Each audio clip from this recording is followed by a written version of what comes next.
മാം സാറേ. ഓക്കെ. എൻ്റെ പേര് ഡോക്ടർ അഭിരാം എന്നാണ്.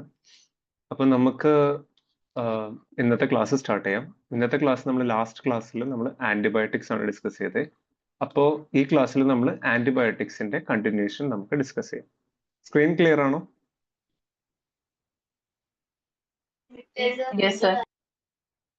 ഓക്കെ. അപ്പൊ നമ്മൾ ജസ്റ്റ് ലാസ്റ്റ് ക്ലാസ്സിലത്തെ കാര്യം എന്ന് പറഞ്ഞോട്ടെ. അപ്പൊ ലാസ്റ്റ് ക്ലാസ്സിൽ നമ്മൾ ആന്റിബയോട്ടിക്സിൽ എന്തൊക്കെയാണ് നമ്മൾ പഠിച്ചത്? ആന്റിബയോട്ടിക്സിൽ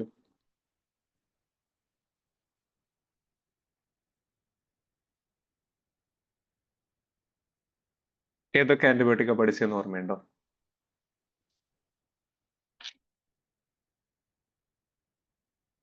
കുറച്ച് സൾഫ ആന്റിബയോട്ടിക്സ് പഠിച്ചല്ലേ? സൾഫ ആന്റിബയോട്ടിക്സ് പഠിച്ചു. കോഡ് ട്രൈമോക്സസോൾ എന്താന്ന് പഠിച്ചു. പിന്നെ നമ്മൾ പഠിച്ചത് പെനിസിലിൻ. പെനിസിലിൻ എന്ന ക്ലാസ്സിനെ പറ്റിയിട്ടുള്ള ഫുൾ ഡീറ്റെയിൽസ് നമ്മൾ പഠിച്ചായിരുന്നു. വലിയൊരു ക്ലാസ് ആണ് പെനിസിലിൻ എന്ന് പറഞ്ഞു കഴിഞ്ഞാൽ. പെനിസിലിന്റെ amino penicillin, extended penicillin, benzathine penicillin, അങ്ങനെ കുറെ ടൈപ്പ് പെനിസിലിൻസ് പഠിച്ചായിരുന്നു. ഓക്കെ.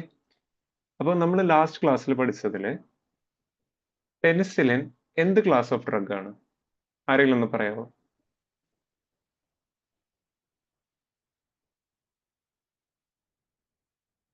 പെനിസിലിൻ എന്ത് ക്ലാസ് ഓഫ് ഡ്രഗ് ആണ്?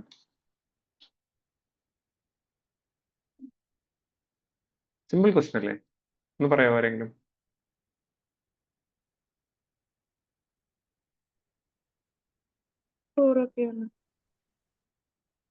ഫ്ലൂറോക്കിനോ? അല്ലല്ലോ. അല്ല, ബീറ്റ ലാക്ടം അല്ലേ? ബീറ്റ ലാക്ടം ഡ്രഗ് അല്ലേ? അല്ലേ? ബീറ്റ ലാക്ടം ഡ്രഗ് അല്ലേ?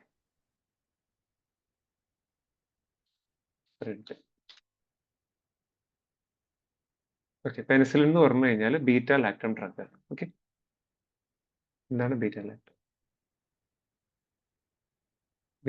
ബീറ്റ ലാക്ടം എന്തിനെയാണ് ഇൻഹിബിറ്റ് ചെയ്യുന്നത്? ബീറ്റ ലാക്ടം ഡ്രഗ് എന്തിനെയാണ് ഇൻഹിബിറ്റ് ചെയ്യുന്നത്? ബീറ്റ ലാക്ടം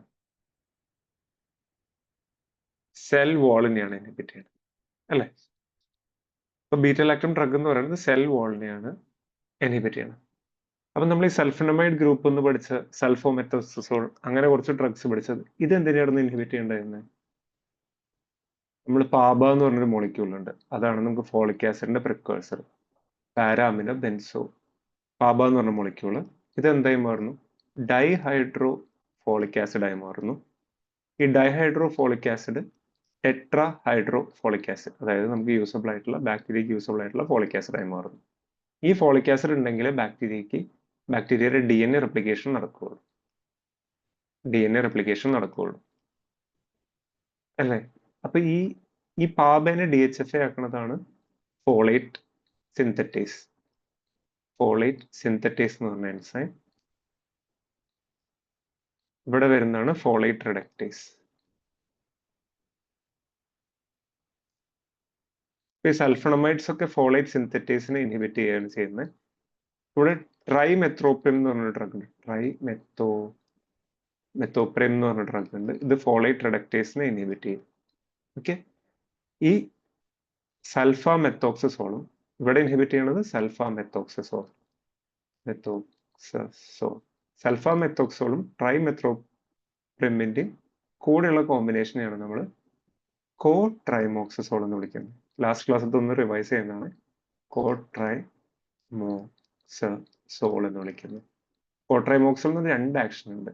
അതിൽ സൾഫാമെത്തോക്സസോളും ഉണ്ട്, ട്രൈമെത്തോപ്രിനും ഉണ്ട് അല്ലേ? ഇതെന്തായിരുന്നു? ഇതൊരു ഫോളിക് ആസിഡിനെ ഇൻഹിബിറ്റ് ചെയ്യുന്ന ഒരു സംഭവമായിരുന്നു കോട്രൈമോക്സോൾ. ഇത്ര നമ്മൾ പഠിച്ചു. പെൻസിലിൻ എന്തായിരുന്നു? സെൽ വാള് അല്ലെ? പെൻസിലിന്റെ ഡീറ്റെയിൽസ് നമ്മൾ പഠിച്ചായിരുന്നു. ഇനി നമുക്ക് ഇന്നത്തെ ക്ലാസ്സിലേക്ക് നടക്കാം. അപ്പൊ സെൽ വാളിനെ ഇൻഹിബിറ്റ് ചെയ്യുന്ന എന്തൊക്കെ ഡ്രഗ്സ് ഉണ്ടെന്ന് നമുക്ക് നോക്കാം. സെൽ വാളിനെ ഇൻഹിബിറ്റ് ചെയ്യാൻ പറ്റുന്ന എന്തൊക്കെ ഡ്രഗ്സ് ഉണ്ടെന്ന് നമുക്കൊന്ന് നോക്കാം. ഓക്കെ. സെൽ വാളിനെ ഇൻഹിബിറ്റ് ചെയ്യാൻ പറ്റുന്ന എന്തായിരുന്നു? പെനിസിലിൻ. നമ്മളിപ്പോ പഠിച്ചു. പെനിസിലിൻ പഠിച്ചു അല്ലെ? പെനിസിലിൻ കൂടാതെ തന്നെ പിന്നെ നമ്മൾ മിക്ക ദിവസവും ഹോസ്പിറ്റലിൽ യൂസ് ചെയ്യുന്ന ഒരു ഡ്രഗാണ് സെഫലോസ്പോറിൻസ് അല്ലെ? സെഫലോസ്പോറിൻസ് ഓക്കെ. പിന്നെ സെൽ വോളിനെ ഇൻഹിബിറ്റ് ചെയ്യുന്ന കുറച്ച് ഡ്രഗ്സ് ആണ്. അതിന്റെ പേരെന്താണ്? മോണോബാക്ടം ആൻഡ് കാർബാപീനം. ഇതൊക്കെയാണ് സെൽ വോളിനെ ഇൻഹിബിറ്റ് ചെയ്യുന്നത്. ഇതൊക്കെ ഈ 4 ഡ്രഗ്സ് എന്താണ്? ബീറ്റാ ലാക്ടം ഡ്രഗ്സ് ആണ്. മനസ്സിലാവുന്നുണ്ടോ? ഇതെല്ലാം ബീറ്റാ ലാക്ടം ഡ്രഗ്സ് ആണ്. ഇതിന് എല്ലാത്തിനും ബീറ്റാ ലാക്ടം സ്ട്രക്ചർ ഉണ്ട്. ഇതിന്റെ സ്ട്രക്ചറിൽ ബീറ്റാ ലാക്ടം റിംഗ് ഉണ്ട്. അതുകൊണ്ടാണ് ഇത് ബീറ്റാ ലാക്ടം ഡ്രഗ്സ് എന്ന് വിളിക്കുന്നത്. ഒന്ന് റിപ്പീറ്റ് ചെയ്യുമോ? സെൽ വോളിനെ ഇൻഹിബിറ്റ് ചെയ്യുന്ന ബീറ്റാ ലാക്ടം ഡ്രഗ്സിന്റെ പേരെന്തൊക്കെയാണ്? പെൻസിലിൻ, സെഫലോസ്പോറിൻ, കാർബാപീനം. ഇതൊക്കെ ബീറ്റാ ലാക്ടം ഡ്രഗ്സ് ആണ്. അപ്പൊ സെൽ വോൾ ഇൻഹിബിറ്റ് ചെയ്യുന്ന സാധനം എന്താണ്? Beta lactam drugs. ഇത് കൂടാതെ തന്നെ സെൽ വോളിനെ ഇൻഹിബിറ്റ് ചെയ്യാൻ കഴിയുള്ള വേറെ ഡ്രഗ് ആണ് വാങ്കോമൈസിൻ. എല്ലാവരും പഠിച്ചു കാണും അല്ലെ? വാങ്കോമൈസിൻ ഇനിയുണ്ട്, പക്ഷെ അറ്റ്ലീസ്റ്റ് ഇത് രണ്ടെങ്കിലും പഠിക്കുക. ഈ ബാസിട്രാസിൻ ഒക്കെ ഉണ്ട്, പക്ഷെ നമുക്ക് പിന്നെ പഠിക്കാം. ഓക്കെ. അപ്പൊ എന്താണ് വാങ്കോമൈസിൻ? Okay, bacitracin. അപ്പൊ സെൽ വോളിനെ ഇൻഹിബിറ്റ് ചെയ്യാൻ പറ്റുന്ന എന്തൊക്കെയാണ്? ബീറ്റാ ലാക്ടം ഡ്രഗ്സ് ഉണ്ട്, വാങ്കോമൈസിൻ ഉണ്ട്, ബാസിട്രാസിൻ ഉണ്ട്. ഇത് രണ്ടെങ്കിലും ഉറപ്പായിട്ടും പഠിക്കുക. ബീറ്റാ ലാക്ടം പഠിക്കുക, വാങ്കോമൈസിൻ പഠിക്കുക. ഓക്കെ അല്ലേ? അപ്പൊ നമ്മൾ പെൻസിലിൻ നമ്മൾ പഠിച്ചു കഴിഞ്ഞു. പിന്നെ നമുക്ക് സെഫലോസ്പോറിനിലേക്ക് പോവാം. സെഫലോസ്പോറിൻസ് വളരെ ഇമ്പോർട്ടന്റ് ആയിട്ടുള്ള ടോപ്പിക് ആണ്. എപ്പോഴും നമ്മളിപ്പോൾ ക്ലിനിക്കൽ പ്രാക്ടീസ് വളരെ കൂടുതലായിട്ട് യൂസ് ചെയ്യുന്ന ഒരു ഡ്രഗ് ആണ്. നമുക്ക് സെഫലോസ്പോറിനിലേക്ക് ഒന്ന് പോകാം. ഓക്കെ. സെഫലോസ്പോറിൻസ് എന്താണ്? ബീറ്റാ ലാക്ടം ഡ്രഗ് ആണ് അല്ലെ? ഈ സെഫലോസ്പോറിൻസ് ആക്ച്വലി നമുക്കിപ്പോ സെഫലോസ്പോറിൻസ് നമ്മൾ ജനറേഷൻസ് ആയിട്ടാണ് ഡിവൈഡ് ചെയ്തേക്കുന്നത്. എന്താണ്? സെഫലോസ്പോറിൻസ് ജനറേഷൻസ് ആയിട്ടാണ് ഡിവൈഡ് ചെയ്തേക്കുന്നത്. ഈ ജനറേഷൻസ് എങ്ങനെയാണ് നമുക്ക് നോക്കാം.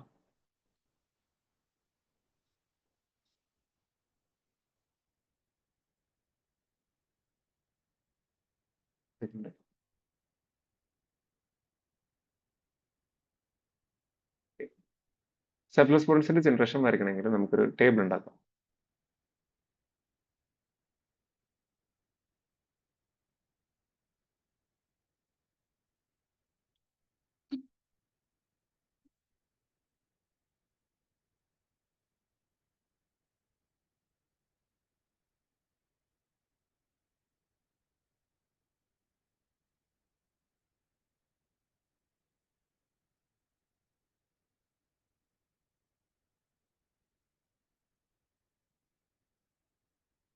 ഓക്കെ, ഞാൻ ഒരു ടേബിൾ ഉണ്ടാക്കാം. ഫസ്റ്റ് വരുന്നതാണ് ഫസ്റ്റ് ജനറേഷൻ. ഓക്കെ. പിന്നെ വരുന്നതാണ് സെക്കൻഡ് ജനറേഷൻ. പിന്നെ ഇതിൽ വരുന്നതാണ് തേർഡ് ജനറേഷൻ. പിന്നെ വരുന്നതാണ് ഫോർത്ത് ജനറേഷൻ, ഫിഫ്ത് ജനറേഷൻ. ഇതുവരെയാണ് നമ്മൾ ടെക്സ്റ്റ് ബുക്കിൽ നോക്കി കഴിഞ്ഞാൽ കിട്ടുള്ളൂ. എത്ര ജനറേഷൻ ഉണ്ട് സെഫലോസ്പോറിൻസിന്? 5 ജനറേഷൻ, 5 ജനറേഷൻസ് ഉണ്ട് അല്ലെ? ഇതിന്റെ പേരുകളൊക്കെ നമുക്ക് ആദ്യം തന്നെ പേരുകളിൽ പഠിക്കാം. അപ്പൊ നമുക്കൊരു ജസ്റ്റ് ഒരു എന്താ പറയുക, നമുക്കൊരു ക്ലിനിക്കൽ ടച്ച് കിട്ടും. നമ്മൾ പണ്ട് പഠിച്ചിട്ടുള്ള പേരുകളാണല്ലോ എന്ന് ആലോചിച്ചിട്ട് നമുക്കൊരു ഐഡിയ കിട്ടും. ഓക്കെ.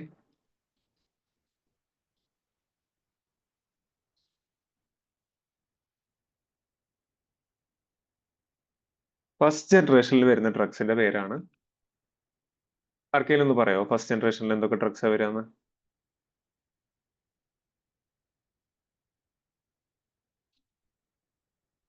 ഒന്ന് പറയാമോ? സെഫസോളിൻ കേട്ടിട്ടില്ലേ? സെഫസോളിൻ. ഓക്കെ. അപ്പൊ സെഫസോളിൻ വരും. എന്റെ ഹാൻഡ് റൈറ്റിംഗ് കുറച്ച് മോശമാണ്. സെഫസോളിൻ വരും. സെഫലക്സിൻ കേട്ടിട്ടുണ്ടോ? സെഫലക്സിൻ. സെഫലക്സിൻ. സെഫലക്സിൻ.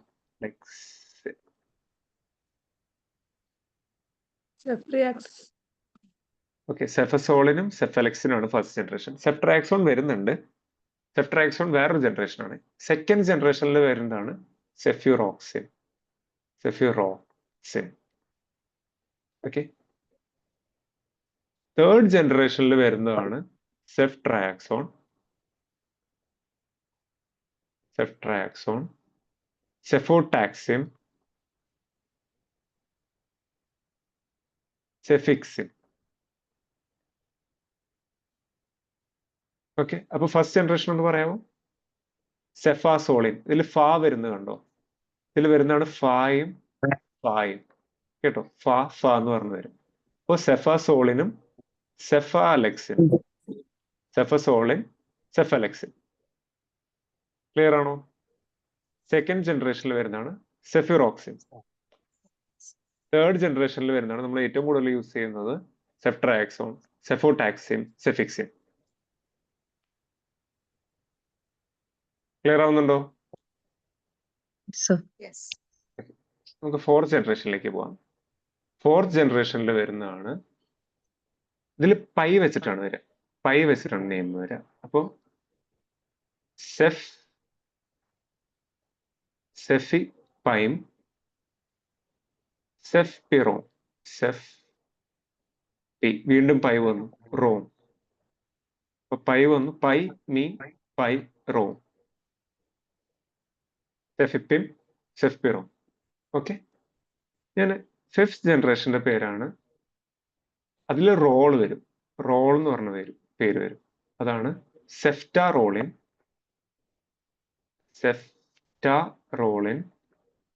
പിന്നെ വരുന്നതാണ് സെഫ്റ്റോ, സെഫ്റ്റോ ബി റോൾ. ഒന്നുകൂടി എഴുതാം, എനിക്ക് മനസ്സിലായി, ക്ലിയർ ആവുന്നില്ല എന്ന് മനസ്സിലായി.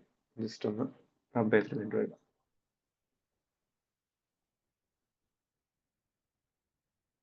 ഇതിലെന്താണ് വരുന്നത്? റോളാണ് വരുന്നത്. ഓക്കെ, റോൾ എന്ന് പറഞ്ഞ വേർഡ് വരും. ഫസ്റ്റ് ഡ്രഗിന്റെ പേര് എന്താണ്? സെഫ്റ്റ, സെഫ്റ്റ, ceftaroline. Okay, ceftaroline. Second വരുന്ന ഡ്രഗിന്റെ പേര് എന്താണ്? Ceftobiprole. അതിലും റോൾ വന്നു, സെഫ്റ്റോബിപ്രോൾ.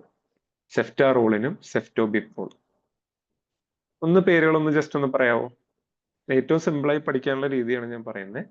പേരൊന്ന് ജസ്റ്റ് ഒന്ന് സമ്മറൈസ് ചെയ്യാവോ? നമുക്ക് ഒന്നുകൂടി എഴുതാം. ഓക്കെ,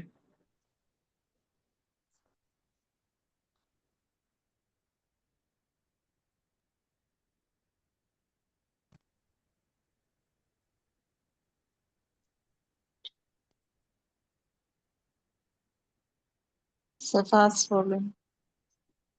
ഓക്കെ, ഒരു സെക്കൻഡ്.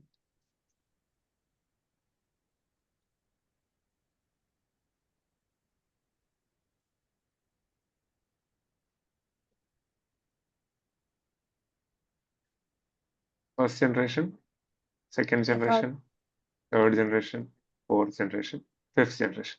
ഓക്കെ, ഫസ്റ്റിന്റെ പേര് പറഞ്ഞോളൂ.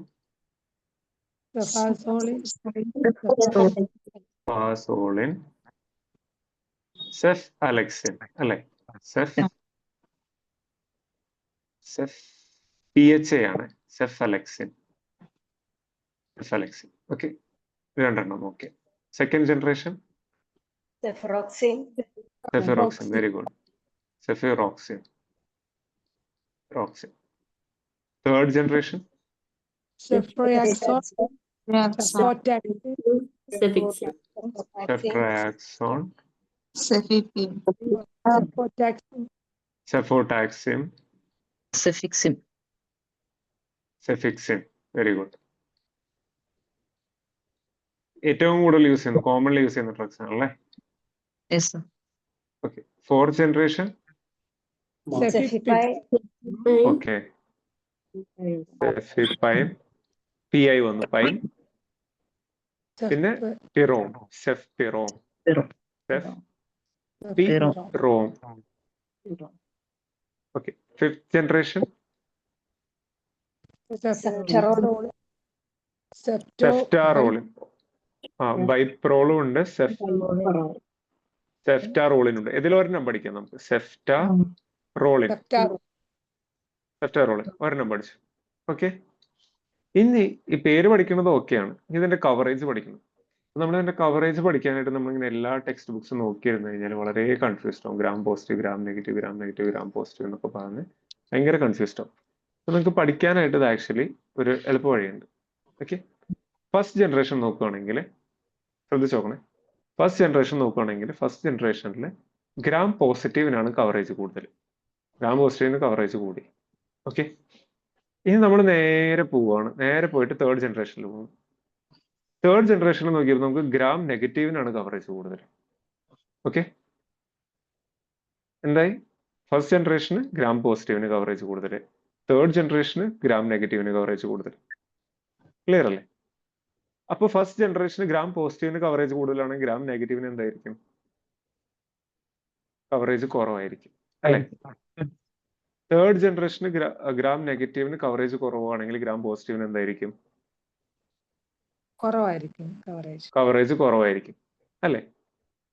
സെക്കൻഡ് ജനറേഷൻ എടുക്കുമ്പോൾ അത് ഗ്രാം പോസിറ്റീവിനും ഗ്രാം നെഗറ്റീവിനും ഏതാണ്ട് ഓൾമോസ്റ്റ് ഈക്വൽ കവറേജ് കൊടുക്കുന്നു. ഒരു ഐഡിയ കിട്ടിയോ? ഓക്കെ ആണോ? Yes, sir. ഇനി നമ്മൾ ഫോർത്ത് ജനറേഷൻ നോക്കുവാണെങ്കിൽ, ഫോർത്ത് ജനറേഷൻ തേർഡ് ജനറേഷന്റെ കണ്ടിന്യൂഷൻ ആയിട്ട് വരും. ഗ്രാം പോസിറ്റീവിന് കവറേജ് ഉണ്ട്, ഗ്രാം നെഗറ്റീവിന് കുറച്ച് കൂടുതൽ കവറേജ് ഉണ്ട്. പക്ഷെ അത് ഗ്രാം നെഗറ്റീവിന്റെ റെസിസ്റ്റന്റ്, വളരെ റെസിസ്റ്റന്റ് ആയിട്ട് ഹോസ്പിറ്റൽ അക്വയർഡ് ഇൻഫെക്ഷനും നല്ല റെസിസ്റ്റന്റ് കേസുകൾക്കും കവറേജ് ചെയ്യും. ഗ്രാം നെഗറ്റീവ് റെസിസ്റ്റന്റ് കേസുകളെ കവറേജ് ചെയ്യും. മനസ്സിലാവുന്നുണ്ടോ? ഫിഫ്ത് ജനറേഷൻ നോക്കുവാണെങ്കിൽ ഗ്രാം പോസിറ്റീവിനും കവർ ചെയ്യും, ഗ്രാം നെഗറ്റീവിനും കവർ ചെയ്യും. പക്ഷെ ഇത് കൂടാതെ തന്നെ MRSA കവർ ചെയ്യും. MRSA എന്ന് പറഞ്ഞാൽ എന്താണ്? Methicillin resistant staph aureus. Okay, staph aureus ആണ്. സ്റ്റാഫ് ഓറിയസ് നല്ല റെസിസ്റ്റന്റ് ആയിട്ടുള്ള ഒരു സ്ട്രെയിൻ ആണ് MRSA. MRSAക്ക് എഫക്ട് ചെയ്യുന്നത് ഏതാണ്? ഫിഫ്ത് ജനറേഷൻ അല്ലെ? Fifth generation. ഇത്രയും കവറേജ് നമ്മൾ പഠിച്ചു അല്ലെ? ഇത്രയും കവറേജ് പഠിച്ചു. പക്ഷെ ഇത് പോരാ. ഇനി നമ്മൾ നോക്കുകയാണെങ്കിൽ ഈ സെക്കൻഡ് ജനറേഷനും തേർഡ് ജനറേഷനും, സെക്കൻഡ് ജനറേഷൻ തേർഡ് ജനറേഷൻ അല്ലേ ഇത്? സെക്കൻഡ് ജനറേഷൻ തേർഡ് ജനറേഷൻ ഒരു പ്രത്യേക ഒരു കാര്യം കൂടിയുണ്ട്. അത് എനേറോബ്സിനെ കൂടി കവർ ചെയ്യും. എനേറോബിക് ബാക്ടീരിയനെ കവർ ചെയ്യും. എനേറോബിക് ബാക്ടീരിയനെ കവർ ചെയ്യും. ബാക്ടീരിയനെ കൂടി കൊല്ലാൻ കഴിവുണ്ട്. ഓക്കെ, ഇനി നമ്മൾ ഇവിടെ നോക്കിയിട്ട് തേർഡിനെയും ഫോർത്തിനെയും എടുത്ത് നോക്കുമ്പോൾ തേർഡിനും ഫോർത്തിനും ആന്റി സ്യൂഡോമോണൽ കവറേജ് ഉണ്ട്. സ്യൂഡോമോണസ് ഒരു റെസിസ്റ്റന്റ് ബാക്ടീരിയ ആണല്ലേ. സ്യൂഡോമോണസ് കവറേജ് കൂടിയുണ്ട്. ഒരു ഐഡിയ കിട്ടിയോ? എനറോബിക് കവറേജ് എന്തിനാണുള്ളത്? സെക്കൻഡ് ജനറേഷനും തേർഡ് ജനറേഷനും. സ്യൂഡോമോണൽ കവറേജ് ആർക്കൊക്കെയാണുള്ളത്? തേർഡ് ജനറേഷനും ഫോർത്ത്. MRSA കവറേജ് ആർക്കാണുള്ളത്? Fifth generation. ഓക്കെ, അപ്പൊ നമ്മൾ ഇതൊക്കെ നോക്കി കഴിഞ്ഞപ്പോ ഒരു ഐഡിയ കിട്ടിയില്ലേ? നമ്മുടെ എന്താണ് നമ്മുടെ ഒരു സെഫ്ലോസ്പോറൻസ് നമ്മൾ എവിടെ പഠിക്കാൻ നോക്കുകയാണെങ്കിലും ഭയങ്കര കൺഫ്യൂസ്ഡ് ആവുള്ളൂ. അതുണ്ട് ഇതുണ്ട് എന്നൊക്കെ പറഞ്ഞ് കുറെ ബാക്ടീരിയ പേരും പറഞ്ഞ് കൺഫ്യൂസ് ആവും. പക്ഷെ ഇത് പഠിക്കാൻ ഏറ്റവും എളുപ്പമുള്ള വഴി ഇതാണ്. അപ്പൊ ഇതൊന്നും അറിഞ്ഞിരുന്നു കഴിഞ്ഞാൽ നമുക്കൊരു സ്പെക്ട്രം നമ്മൾ പഠിച്ചു കഴിഞ്ഞു. ക്ലിയർ ആണോ? Yes, sir. ഓക്കെ, അപ്പൊ നമ്മൾ ഇത്രയായി. ഇതാണ് നമ്മുടെ സ്റ്റാൻഡേർഡ് ടെക്സ്റ്റ് ബുക്സിലൊക്കെ നമുക്ക് ഇത്രയേ കിട്ടുള്ളൂ. അപ്പൊ ഞാൻ ഇവിടെ ഒരു സ്പേസ് ഇവിടെ ലെഫ്റ്റ് ചെയ്തിട്ടുണ്ട്. ഇതെന്തിനാന്ന് പറയാമോ? കാരണം ഇപ്പൊ നമ്മൾ ലേറ്റസ്റ്റ് ആർട്ടിക്കിൾസ് ഒക്കെ വായിക്കുകയാണെങ്കിൽ there something known as sixth generation. അധികം ബുക്കുകളിലൊന്നും കാണില്ല. അത് സിക്സ്ത് ജനറേഷൻ എന്ന് പറയും. ഈ സിക്സ്ത് ജനറേഷനിലത്തെ ഇതിന്റെ പേര് നമുക്ക് ആദ്യം തന്നെ പഠിക്കാം. ഒരു പ്രത്യേക പേരാണ്. ആർക്കെങ്കിലും ഒന്ന് പറയാവോ? സെഫിഡെറിക്കോൾ എന്നാണ് പേര്. സെഫിഡെറിക്കോൾ അറിയാൻ വേണ്ടിയിട്ടാണ് സെഫിഡെറിക്കോൾ. ഇതിന്റെ പ്രത്യേകത വെച്ച് കഴിഞ്ഞാൽ ഇതിനുള്ളിൽ അയൺ മോളിക്യൂൾ ഉണ്ട്. ഈ അയൺ മോളിക്യൂൾ ഇതിന്റെ കുറച്ചും കൂടി എഫക്റ്റീവ്നെസ് കൂട്ടും. ഗ്രാം നെഗറ്റീവ് റെസിസ്റ്റന്റ് ഇൻഫെക്ഷന് കൂടുതൽ തടയാൻ നോക്കും. ഇതിനെ നമ്മൾ വിളിക്കുന്നത് സിഡറോഫോർ ആന്റിബയോട്ടിക് ആണ്. സിഡറോഫോർ എന്ന് പറഞ്ഞു കഴിഞ്ഞാൽ അയൺ ചെന്നിട്ട് സെൽ വാളിൽ ഹോൾസ് ഉണ്ടാക്കും. സിഡറോഫോർ ആന്റിബയോട്ടിക് എന്ന് വിളിക്കും. കേട്ടോ, ഇത് ലേറ്റസ്റ്റ് ആയിട്ട് വന്നതാണ്. ജസ്റ്റ് അറിയാൻ വേണ്ടിയിട്ടാണ് സിഡറോഫോർ ആന്റിബയോട്ടിക് എന്ന് വിളിക്കും. നമ്മളധികം കേട്ടിട്ടുണ്ടാവില്ല. അപ്പൊ നമ്മള് ഒരു ഐഡിയ കിട്ടിയപ്പോ, ജസ്റ്റ് ഒരു ഐഡിയ കിട്ടിയപ്പോ ഒരു സെഫ്ലോസ്പോറൻസിനെ പറ്റിയിട്ട്. First generation cefazolin, cefalexin. Second generation cefuroxime. Third generation ceftriaxone, cefotaxime, cefixime. Fourth generation cefepime, cefpirome. Okay, fifth generation സെഫ്റ്റാറോളിൻ,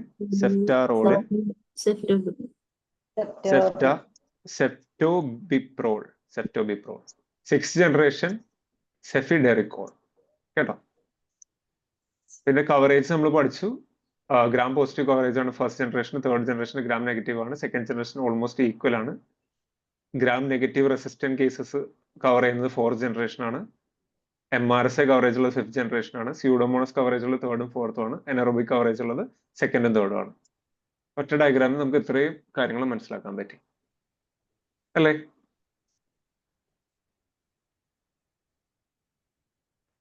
okay ആണോ? ഓക്കെ. അപ്പൊ നമ്മൾ കുറച്ചും കൂടി മേലേക്ക് പോവാണ്. അപ്പൊ നമ്മുടെ പെൻസിലിൻ കഴിഞ്ഞു, സെഫലോസ്പോറൻസ് കഴിഞ്ഞു. ഇനി നമുക്ക് എന്താണ് സെൽ വോളിലുള്ളത്? മോണോബാക്ടം ഉണ്ട്, കാർബാപ്പീനം ഉണ്ട്. അപ്പൊ നമുക്ക് കാർബാപ്പീനം പഠിക്കാം. ഓക്കെ, കാർബാപ്പീനം. കാർബാപ്പീനത്തിലത്തെ മെയിൻ ഡ്രഗ് ആണ് ഇമിപ്പീനം, മീറോപ്പീനം. കേട്ടിട്ടില്ലേ?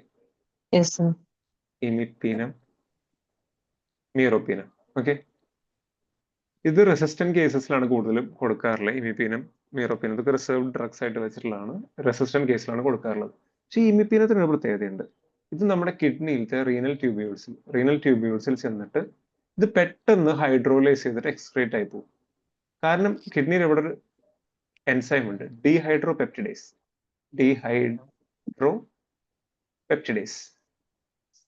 ഡീഹൈഡ്രോപെപ്റ്റിഡേസ് എന്ന് പറഞ്ഞൊരു എൻസൈം ഉണ്ട്. ഈ ഒരു എൻസൈം കാരണം ഇത് പെട്ടെന്ന് എന്തുണ്ടാവും? ഇമിപ്പീനം യൂറിനെയും കൂടെ ഡീഗ്രേഡ് ചെയ്ത് പോകും. ഓക്കെ, അപ്പൊ നമ്മൾ ഇമിപ്പീനം കൊടുത്തു കഴിഞ്ഞു കഴിഞ്ഞാൽ അധികം നേരം ബ്ലഡിലെ ലെവൽ നിൽക്കില്ല. കാരണം ഇത് യൂറിനിൽ കൂടെ പോകും. എന്താണ്? ഇത് യൂറിനിൽ കൂടെ പോകും ബിക്കോസ് ഓഫ് ഡീഹൈഡ്രോപെപ്റ്റിഡേസ്. അപ്പൊ നമ്മൾ ഇമിപ്പീനത്തിന്റെ ആക്ഷൻ പ്രൊലോങ് ചെയ്യാനായിട്ട് നമ്മളൊരു ഡ്രഗ് കൊടുക്കും. അതിനെയാണ് നമ്മൾ വിളിക്കുക സിലാസ്റ്റാറ്റിൻ അല്ലെ? സിലാസ്റ്റാറ്റിൻ എന്ന് പറഞ്ഞു കഴിഞ്ഞാൽ അത് ഡീഹൈഡ്രോപെപ്റ്റിഡേസിനെ ഇൻഹിബിറ്റ് ചെയ്യും. It is a dehydropeptidase inhibitor. അപ്പൊ എന്താവും? ഇമിപ്പീനത്തിന്റെ അളവ് ബ്ലഡിൽ കൂടും. മനസ്സിലായില്ലേ? അതുകൊണ്ടാണ് imipenem is given with cilastatin. Imipenem cilastatin combination because cilastatin is a dehydropeptidase inhibitor of the renal tubules. പക്ഷെ മീറോപ്പീനത്തിന് അങ്ങനെയൊന്നുമില്ല. ഓക്കെ, ഇതൊക്കെ hospital acquired gram positive gram negative infection കൊടുക്കാനുള്ള ഡ്രഗ്സ് ആണ് കാർബാപ്പീനം. അപ്പൊ നമ്മുടെ മൂന്നാമത്തെ ഡ്രഗ് പഠിച്ചില്ലേ? പെൻസിലിൻ പഠിച്ചു, സെഫലോസ്പോറൻസ് പഠിച്ചു, മോണോബാക്ടം പഠിച്ചു, കാർബാപ്പീനം പഠിച്ചു. ഇനി നമ്മൾ മോണോബാക്ടത്തിലേക്ക് കടക്കാം. ഓക്കെ, ഈ മോണോബാക്ടം എന്ന് പറഞ്ഞു കഴിഞ്ഞാൽ ഇതിൽ ഈ ഒരു കാറ്റഗറിയിൽ ആകെ ഒരു ഡ്രഗ് മാത്രമേ ഉള്ളൂ മോണോബാക്ടത്തിൽ. അതിന്റെ പേരാണ് ആസ്ട്രിയോണം. ആസ്ട്രിയോണത്തിന്റെ പ്രത്യേകത എന്ന് വെച്ച് കഴിഞ്ഞാൽ ആസ്ട്രിയോണം ഗ്രാം നെഗറ്റീവ് ആയിട്ടുള്ള റെസിസ്റ്റന്റ് ഇൻഫെക്ഷൻ മാത്രമാണ്. ഇത് ഗ്രാം നെഗറ്റീവ് കവറേജ് മാത്രമേ ഉള്ളൂ. There is no gram positive coverage. Okay, അപ്പൊ ഞാനൊരു കാര്യം ചോദിക്കുകയാണെങ്കിൽ ഈ ബീറ്റാലാക്ടം ഡ്രഗ്സ്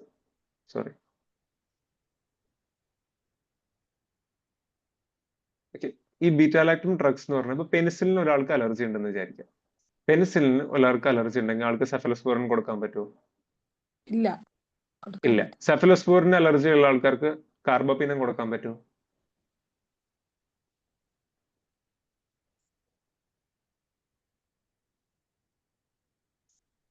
ഇല്ല, കൊടുക്കാൻ പറ്റില്ല. കാർബാപ്പീനം അലർജി ഉള്ള ആൾക്ക് പെനിസിലിനും കൊടുക്കാൻ പറ്റില്ല. ഇതിനെയാണ് ക്രോസ് റെസിസ്റ്റൻസ് എന്ന് വിളിക്കുക അല്ലെ? ക്രോസ് അലർജി അല്ലെങ്കിൽ ക്രോസ് റെസിസ്റ്റൻസ് എന്നൊക്കെ വിളിക്കുക. ക്രോസ് അലർജി അല്ലെങ്കിൽ ക്രോസ് റെസിസ്റ്റൻസും ഉണ്ടാവും. ഓക്കെ, പക്ഷേ ഈ ക്രോസ് പ്രശ്നങ്ങൾ ഇല്ലാത്തൊരു ഡ്രഗാണ് മോണോബാക്ടം. പെനിസിലിന് അലർജി ഉണ്ടെങ്കിലും മോണോബാക്ടം കൊടുക്കാം. എക്സെപ്റ്റ് ഫോർ രണ്ട് സെഫാസോളിനോ വേറൊരു സാധനത്തിന് മാത്രം ക്രോസ് റെസിസ്റ്റൻസ് ഉള്ളൂ. പക്ഷെ മിക്ക ഡ്രഗ്സിനും ക്രോസ് അലർജി ഇല്ലാത്തൊരു ഡ്രഗാണ് ഈ ആസ്ട്രിയോണം എന്ന് പറയുന്നത്. ഇപ്പൊ പെനിസിലിന് അലർജി ഉള്ള ആൾക്കാർക്കും ഇത് കൊടുക്കാൻ പറ്റും. കേട്ടോ, അതാണ് ആസ്ട്രിയോണത്തിന്റെ ഒരു പ്രത്യേകത. ക്ലിയർ ആണോ? ഓക്കെ, അപ്പൊ നമ്മള് ആസ്ട്രിയോണം പഠിച്ചു, മോണോബാക്ടം പഠിച്ചു. കാർബാപ്പീനത്തിൽ എന്തൊക്കെയാണുള്ളത് ഡ്രഗ്സ്? ഇമിപ്പിനം ആൻഡ് മെറോപ്പിനം. ഇമിപ്പീനത്തിന്റെ കൂടെ എന്താണ് കൊടുക്കേണ്ടത്? നമ്മള് എന്തുകൊണ്ടാണ് സിലാസ്റ്റാറ്റിൻ കൊടുക്കേണ്ടത്? എമിപ്പിനത്തിന്റെ അളവ്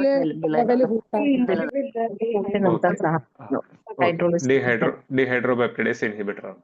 very good. Okay, very good. ഇനി വാങ്കോമൈസിൻ നോക്കാം. നമ്മളിപ്പോ കേട്ടിട്ടില്ലേ വാങ്കോമൈസിൻ. വാങ്കോമൈസിന്റെ ഡീറ്റെയിൽസ് പഠിക്കുന്നതിനെക്കാട്ടും മുന്നേ ഞാൻ ഒരു കാര്യം പറയാം. നമ്മൾ ഈ പെനിസിലിൻസ് ഒക്കെ കൊടുത്തു കഴിഞ്ഞു കഴിഞ്ഞാൽ ഉള്ള സൈഡ് എഫക്റ്റ് എന്താണ്? പ്രത്യേകിച്ച് നമ്മുടെ അമോക്സിസിലിൻ, ആംബിസിലിൻ, ഇതിന്റെയൊക്കെ അമിനോ പെനിസിലിൻസിന്റെ ഒക്കെ സൈഡ് എഫക്ട്സ് എന്താണ്? ഏത് ആന്റിബയോട്ടിക് കഴിച്ചാലും ഇപ്പൊ നമ്മുടെ വയറെടുക്കാന്നിരിക്കുക, നമ്മുടെ വയറാണ് അല്ലെ, വയറും ഇൻഡസ്റ്റൈനും ആണ്. ഇൻഡസ്റ്റൈൻ്റെ ഉള്ളിൽ നമുക്കറിയാം ബില്യൺസ് ഓഫ് ബാക്ടീരിയ ഉണ്ട്. എന്തുണ്ട്? ബാക്ടീരിയ ഉണ്ട് അല്ലെ, നല്ല ബാക്ടീരിയ ഉണ്ട് അല്ലെ, ബാക്ടീരിയ ഉണ്ട്. ഈ ബാക്ടീരിയ എന്ന് പറഞ്ഞാൽ ഗുഡ് ബാക്ടീരിയ ആണ്. ഈ ഗുഡ് ബാക്ടീരിയനെ നമ്മൾ എന്താണ് വിളിക്കുക? ഗട്ട് മൈക്രോബയോം എന്ന് വിളിക്കും അല്ലെ. എന്താണ് വിളിക്കുക? Gut microbiome. ഈ ഗട്ട് മൈക്രോബയോം എന്ന് പറഞ്ഞു കഴിഞ്ഞാൽ വളരെ വളരെ ഇമ്പോർട്ടന്റ് ആയിട്ട് ഒരു സാധനമാണ് ഗട്ട് മൈക്രോബയോം. ആർക്കെങ്കിലും കുറച്ച് ഡീറ്റെയിൽസ് പറയാം ഗട്ട് മൈക്രോബയോമിനെ പറ്റിയിട്ട്? ചിലപ്പോൾ പുറത്തൊക്കെ പോകുമ്പോൾ ആൾക്കാർ ചോദിക്കുകയായിരിക്കും ഇതിനെ പറ്റിയിട്ട്. അതുകൊണ്ടാണ് ഞാൻ പറഞ്ഞത് ഗട്ട് മൈക്രോബയോമിന്റെ പ്രത്യേകത എന്താണ്.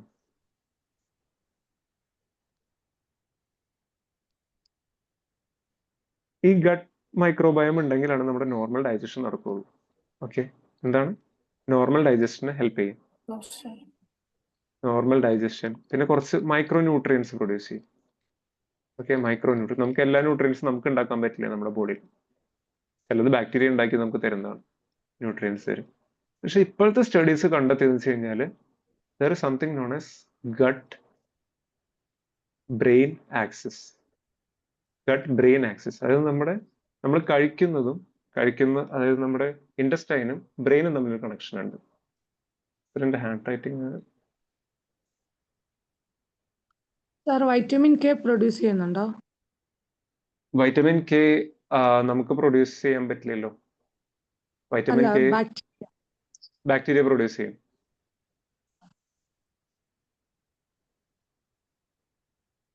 വൈറ്റമിൻ കെ ബാക്ടീരിയ ആണ് പ്രൊഡ്യൂസ് ചെയ്യുന്നത് അല്ലേ? അതെ. ഓക്കെ, ഗട്ട് ബ്രെയിൻ ആക്സിസ് എന്ന് പറഞ്ഞാൽ എന്താണെന്ന് ആർക്കെങ്കിലും പറയാൻ പറ്റുമോ? Gut brain axis.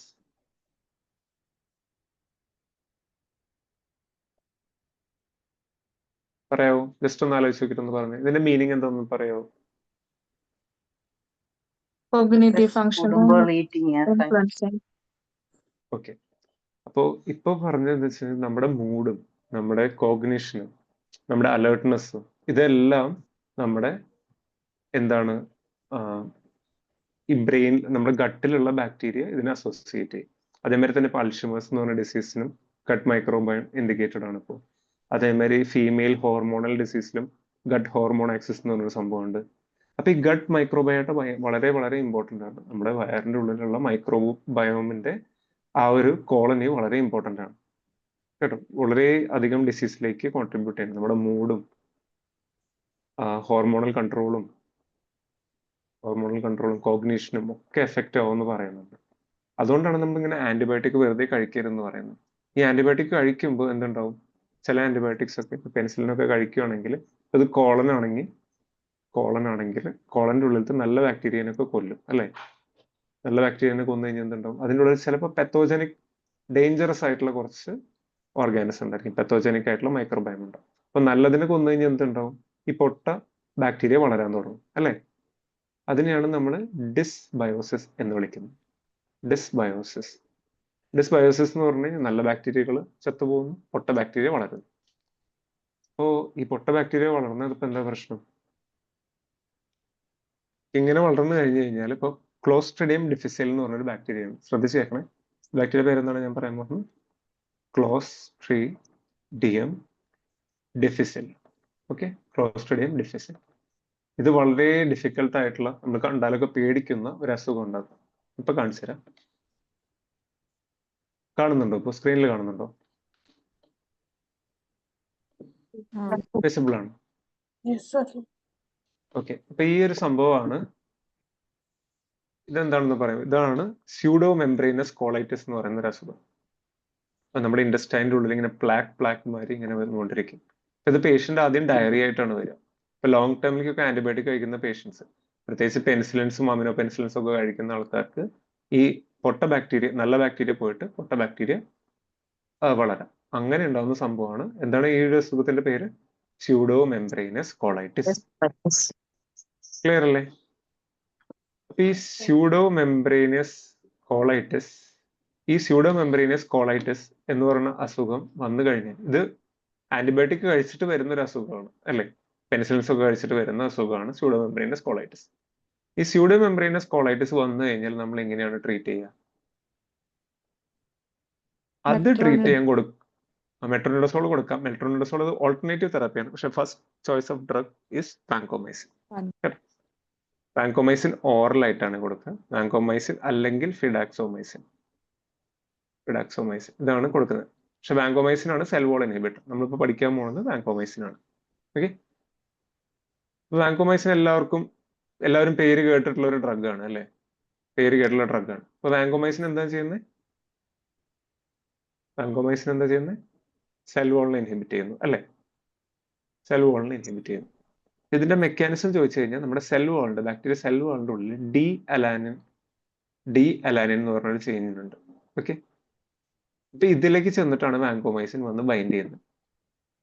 ഈ വാൻകോമൈസിൻ ഇതിലേക്ക് വന്ന് ബൈൻഡ് ചെയ്ത് കഴിഞ്ഞു കഴിഞ്ഞാൽ, ഇത് നമ്മുടെ സെൽ വാൾ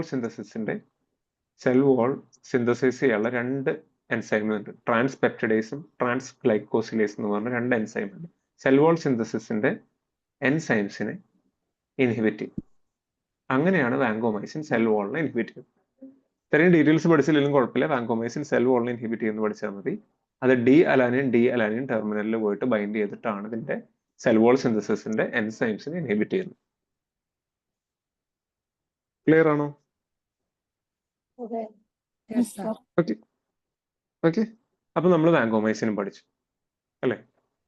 അപ്പൊ നമ്മൾ സെൽ വാൾ ഇൻഹിബിറ്റേഴ്സ് പഠിച്ചില്ലേ? ഒന്ന് സമ്മറൈസ് ചെയ്യാവുള്ളൂ. സെൽ വാൾ ഇൻഹിബിറ്റേഴ്സ് എന്തൊക്കെയാണെന്ന്.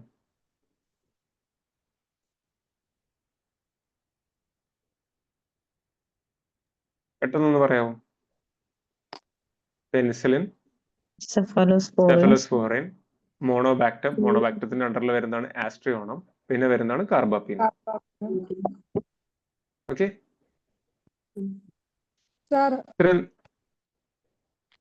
പറഞ്ഞോളൂ. ആരും മൈക്രോബയോം ഇൻക്രീസ് ചെയ്യാനായിട്ട് എന്താ ചെയ്യാൻ പറ്റും സാറേ? ഓക്കെ, അപ്പോ അപ്പൊ അതിനെയാണ് നമ്മളിപ്പോ പ്രീബയോട്ടിക് എന്നൊക്കെ കേൾക്കാറില്ലേ? ഈ പ്രോബയോട്ടിക് ചില ആന്റിബയോട്ടിക് കൊടുക്കുമ്പോൾ ആന്റിബയോട്ടിക് നല്ല ബാക്ടീരിയനെ കൊല്ലും. അപ്പൊ നമ്മൾ എന്ത് ചെയ്യും? നല്ല ബാക്ടീരിയനെ റീപ്ലേനിഷ് ചെയ്യാനായിട്ട് നമ്മൾ ഓറൽ പ്രോബയോട്ടിക്സ് കൊടുക്കും. പ്രോബയോട്ടിക്സ് എന്ന് പറഞ്ഞു കഴിഞ്ഞാൽ അതിൻ്റെ ഉള്ളിൽ ശരിക്കും ലാക്ടിക് ആസിഡ്, നമ്മുടെ തൈരിൽ ഉണ്ടാവുന്ന ബാക്ടീരിയ, ലാക്ടിക് ആസിഡ് പ്രൊഡ്യൂസ് ചെയ്യുന്ന ബാക്ടീരിയ, പിന്നെ ഒരു 4-5 സ്ട്രെയിൻ ഉണ്ട്. അങ്ങനെ സ്പോർ ഫോമിംഗ് ബാക്ടീരിയസ് ആണ്. അപ്പോൾ അതിന്റെ ബില്യൺസ് ഓഫ് യൂണിറ്റ്സ് ആയിരിക്കും ഈ ഓറൽ പ്രോബയോട്ടിക്സിൽ കൊടുക്കുക. നമ്മൾ ഹോസ്പിറ്റലിൽ കൂടുതലും കൊടുക്കുന്നത് ബിസിലാക് ആണല്ലേ? ബിസിലാക്, ഡാരോലാക് സാഷറ്റ് എന്നൊക്കെ പറഞ്ഞിട്ട് കൊടുക്കില്ലേ? നമുക്ക് എപ്പോഴെങ്കിലും ഡയറിയ വന്നു കഴിഞ്ഞാൽ ഫസ്റ്റ് പ്രിഫർ ചെയ്യുന്നത് ബിസിലാക് ആണ്. കാരണം ഡയറിയ എപ്പോഴും ഇൻഫെക്റ്റീവ് അല്ല. മെയിൻലി ഡയറിയ വരാനുള്ള കാരണം ഇൻറ്റസ്റ്റൈനൽ ഡിസ്ബയോസിസ് ആണ്. ബാക്ടീരിയയുടെ എണ്ണം മാറുന്നു, പൊട്ട ബാക്ടീരിയ വളരുന്നു. അപ്പൊ അതുകൊണ്ടാണ് നമ്മൾ ഫസ്റ്റ് പ്രോബയോട്ടിക് കൊടുക്കുന്നത്, ബിസിലാക്, ഡെറോലാക്. ഓക്കെ, ഇതൊക്കെയാണ് ബ്രാൻഡ് നെയിംസ്. മനസ്സിലായോ? അതിൽ കുറെ bacteria billions of colony forming units ആണ് നമ്മൾ കൊടുക്കുന്നത് കേട്ടോ. അപ്പൊ യൂഷ്വലി പറയാറുണ്ട് ഈ ഈ പ്രോബയോട്ടിക്സ് ടെമ്പറേച്ചർ സെൻസിറ്റീവ് ആണ്. ഇപ്പൊ നമ്മൾ മെഡിക്കൽ ഷോപ്പിലൊക്കെ നോക്കുമ്പോൾ ഇങ്ങനെ എൻട്രോജെർമിന എന്ന് പറഞ്ഞ വയലൊക്കെ ഉണ്ടാവും അല്ലെ? വയലില് പ്രോബയോട്ടിക് നിറച്ചിട്ടുണ്ടാവും. എൻട്രോജെർമിന എന്നൊക്കെ പറയുന്നത് കുറച്ച് കോസ്റ്റ് കൂടുതലാണ്. എൻട്രോജെർമിന എന്നൊക്കെ. അപ്പൊ ഇതിൽ സ്റ്റോറേജ് ടെമ്പറേച്ചർ അവിടെ റെസ്പ്യൂൾ അല്ല, റെസ്പ്യൂൾ ഫോമിൽ വരാറുണ്ട്. ഓക്കെ, ഇങ്ങനെ നമുക്ക് ബ്രേക്ക് ചെയ്ത് കുടിക്കാൻ പറ്റുന്ന രീതിയിൽ അല്ലേ? ഓക്കെ. പക്ഷെ ഇത് സ്റ്റോറേജ് കണ്ടീഷൻ ഇപ്പൊ നമ്മൾ മെഡിക്കൽ ഷോപ്പിൽ പോയി നോക്കുമ്പോൾ അവർ പുറത്താ വെച്ചിട്ടുണ്ടാവുക. പക്ഷെ നമ്മളിവിടെ നോക്കുമ്പോൾ 2 to 8 ഡിഗ്രി സെൽഷ്യസ് ആയിരിക്കും ഇവിടെ കൊടുത്തിട്ടുണ്ടാവുക. ഈ ടെമ്പറേച്ചർ ഇതിലും കൂടുതലായി കഴിഞ്ഞാൽ ഇതിലത്തെ ബാക്ടീരിയ ഉണ്ടാവില്ല. അപ്പൊ പിന്നെ ഇത് കഴിക്കുന്നതുകൊണ്ട് അത്രയും യൂസ് ഉണ്ടാവില്ല. കുറച്ച് സർവൈവ് ചെയ്യും, പക്ഷെ മാക്സിമം എഫക്റ്റീവ്നെസ് കിട്ടണമെങ്കിൽ കോൾഡ് ടെമ്പറേച്ചറിൽ സ്റ്റോർ ചെയ്യണം. ഹാൻഡ് റൈറ്റിംഗ് ലെജിബിൾ അല്ല അല്ലേ? ഇല്ല, കുഴപ്പമില്ല സാർ. ഇല്ല സാറേ. ഓക്കെ ഓക്കെയാണ് സർ. കുറച്ചുകൂടി ഇമ്പ്രൂവ് ചെയ്യുന്നു. ഓക്കെ ഓക്കെ അപ്പൊ അത്രയും കാര്യങ്ങൾ മനസ്സിലായോ? വാങ്കോമൈസിൻ വരെ നമ്മൾ പഠിച്ചു. അപ്പൊ നമ്മൾ സെൽ വോൾ പഠിച്ചു അല്ലെ? ഇനി നമ്മള് ഞാൻ കുറച്ച് ഡ്രഗ്സും കൂടി പെട്ടെന്ന് പറഞ്ഞു പോവാം. അത് കഴിഞ്ഞിട്ട് നമുക്ക് കുറച്ച് ഡീറ്റെയിൽസിലേക്ക് പോകാം. അപ്പൊ നമുക്ക് അടുത്ത പഠിക്കാൻ പോകുന്നതാണ് അമിനോ ഗ്ലൈക്കോസൈഡ്സ്. എന്താണ് അമിനോ ഗ്ലൈക്കോസൈഡ്സ്? അമിനോ ഗ്ലൈക്കോസൈഡ്സിന്റെ എക്സാമ്പിൾസ് ഒന്ന് പറയാമോ? Gentamicin, amikacin. Very good. Gentamicin, amikacin. Okay, gentamicin, amikacin, streptomycin അല്ലെ? Neomycin. Streptomycin, neomycin. Very good, neomycin.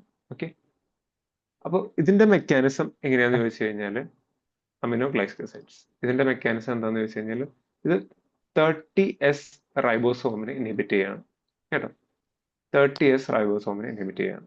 ഞാൻ അത് ഡീറ്റെയിൽ ആയിട്ട് പറഞ്ഞുതരാം. 30S റൈബോസോം എന്താണെന്ന് നോക്കുകയാണെങ്കിൽ ഇപ്പൊ നമുക്കൊരു DNA ഉണ്ടല്ലേ, ഈ DNA എന്തായി മാറുന്നു ബാക്ടീരിയയുടെ ഉള്ളിൽ? എന്താണ്? mRNA ആയി മാറുന്നു അല്ലെ? മെസ്സഞ്ചർ RNA ആയി മാറും. ഇത് പ്രോട്ടീൻ ആവണം. ഈ പ്രോട്ടീൻ ആവണമെങ്കിൽ ഇത് എന്ത് പോകണം? റൈബോസോമിന്റെ ഉള്ളിൽ കൂടെ കടന്നു പോകണം അല്ലെ? mRNA റൈബോസോമിന്റെ ഉള്ളിൽ കൂടെ കടന്നു പോകണം. ബാക്ടീരിയയുടെ റൈബോസോം ആണ് 50S സബ് യൂണിറ്റും ഉണ്ട്, 30S സബ് യൂണിറ്റ് ഉണ്ട് ബാക്ടീരിയക്ക് അല്ലെ? അപ്പൊ ഇതിലൂടെ കടന്നു പോകുമ്പോൾ ഇതിന്റെ ഉള്ളിലേക്ക് ഇങ്ങനെ ഓരോരോ പെപ്റ്റൈഡ് ബോൺസ് ഇങ്ങനെ ആഡ് ചെയ്തിട്ട് അവസാനം ഇത് പ്രോട്ടീൻ ആവും അല്ലെ? ഇത് കൊണ്ടുവരുന്ന സംഭവമാണ് tRNA എന്ന് പറഞ്ഞ സംഭവമുണ്ട്. എന്താണ് tRNA? tRNA ആണ് ഈ പ്രോട്ടീൻസിന്റെ പെപ്റ്റൈഡ്സ് ഇങ്ങനെ കൊണ്ടു കൊടുക്കുന്നത്. ഓക്കെ, അപ്പൊ DNA എന്താവുന്നു? mRNA ആവുന്നു. mRNA പ്രോട്ടീൻ ഉണ്ടാക്കണം. പ്രോട്ടീൻ ഉണ്ടാക്കണമെങ്കിൽ റൈബോസോമിൽ കൂടെ കടന്നു പോകണം. റൈബോസോമിൽ കൂടെ കടന്നു പോകുമ്പോൾ tRNA, അതിൽ നിന്ന് ട്രാൻസ്ഫർ RNA, അതാണ് ഇങ്ങനെ പെപ്റ്റൈഡ് ബോൺസ് ഇങ്ങനെ കൊടുക്കുന്നത്. പെപ്റ്റൈഡ് ബോൺസ് കോഡിംഗ് റീജിയൻ അനുസരിച്ച് കൊടുക്കുന്നത്. അപ്പൊ പെപ്റ്റൈഡ് ബോൺസ് കൊടുത്തിട്ട് അവസാനം പ്രോട്ടീൻ ആയി മാറും. ഇതാണല്ലോ ഒരു എല്ലാ ഓർഗാനിസത്തിന്റെ ഉള്ളിലും നടക്കുന്നത്. ഇപ്പൊ ബാക്ടീരിയ ഉള്ളിൽ റൈബോസോമിന് രണ്ട് പാർട്ടുണ്ട്, 50S സബ് യൂണിറ്റ് ഉണ്ട്, 30S സബ് യൂണിറ്റ് ഉണ്ട്. അപ്പൊ നമ്മൾ ഈ 30S സബ് യൂണിറ്റിനെ ഇൻഹിബിറ്റ് ചെയ്താൽ എന്താണ്ടാവും? പ്രോട്ടീൻ സിന്തസിസ് നടക്കില്ല. പ്രോട്ടീൻ സിന്തസിസ് നടന്നില്ലെങ്കിൽ എന്താവും? ബാക്ടീരിയ അവിടെ സ്റ്റോപ്പ് പോകും. ബാക്ടീരിയ വീണ്ടും റെപ്ലിക്കേറ്റ് ചെയ്യാൻ പറ്റില്ല. ഇറ്റ് ഈസ് ബാക്ടീരിയോ സ്റ്റാറ്റിക് ആവും കേട്ടോ. ബാക്ടീരിയോ സ്റ്റാറ്റിക്, ഏത് ബാക്ടീരിയ ഇനി വളരില്ല, ആ ഒരു സ്റ്റേജിൽ നിന്ന് ഗ്രോ ചെയ്യില്ല കേട്ടോ. അപ്പൊ അതാണ് എന്താണ് ഒരു വട്ടൂടി ലാസ്റ്റത്തെ ഇതൊന്ന് റിപ്പീറ്റ് ചെയ്യാവോ? Okay okay DNA. ഇതെന്താണ് DNA? മാത്രം. ഓക്കെ, DNA എന്താവുന്നു? mRNA ആവുന്നു. mRNA എന്തുണ്ടാവുന്നു? പ്രോട്ടീൻസ് ഉണ്ടാവണം അല്ലെ? പ്രോട്ടീൻസ് ഉണ്ടാവണമെങ്കിൽ ഈ 30Sഉം 50Sഉം എന്താണ്? റൈബോസോംസ് ആണ് അല്ലെ? റൈബോസോംസ് ആണ്. ഈ റൈബോസോംസിന്റെ ഉള്ളിൽ കൂടെ mRNA കടന്നു പോകുമ്പോഴാണ് tRNA എന്ന് പറഞ്ഞ സംഭവം ഈ mRNAക്ക് കോഡ് ചെയ്യുന്ന പെപ്റ്റൈഡ്സ് ഇങ്ങനെ കൊണ്ടുകൊടുക്കുന്നത്. ഈ പെപ്റ്റൈഡ്സ് കൊണ്ടുകൊടുക്കുമ്പോൾ അവസാനം പ്രോട്ടീൻ ആയി മാറും.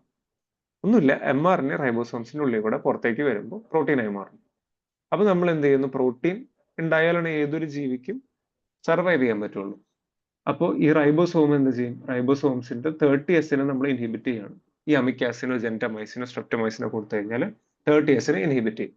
30Sനെ ഇൻഹിബിറ്റ് ചെയ്തെന്നുണ്ടോ ബാക്ടീരിയ വളരില്ല, ബാക്ടീരിയനെ കൊല്ലും. ബാക്ടീരിയ സ്റ്റാറ്റിക്കോ, ബാക്ടീരിയ ഇനി ഡിവൈഡ് ചെയ്യില്ല.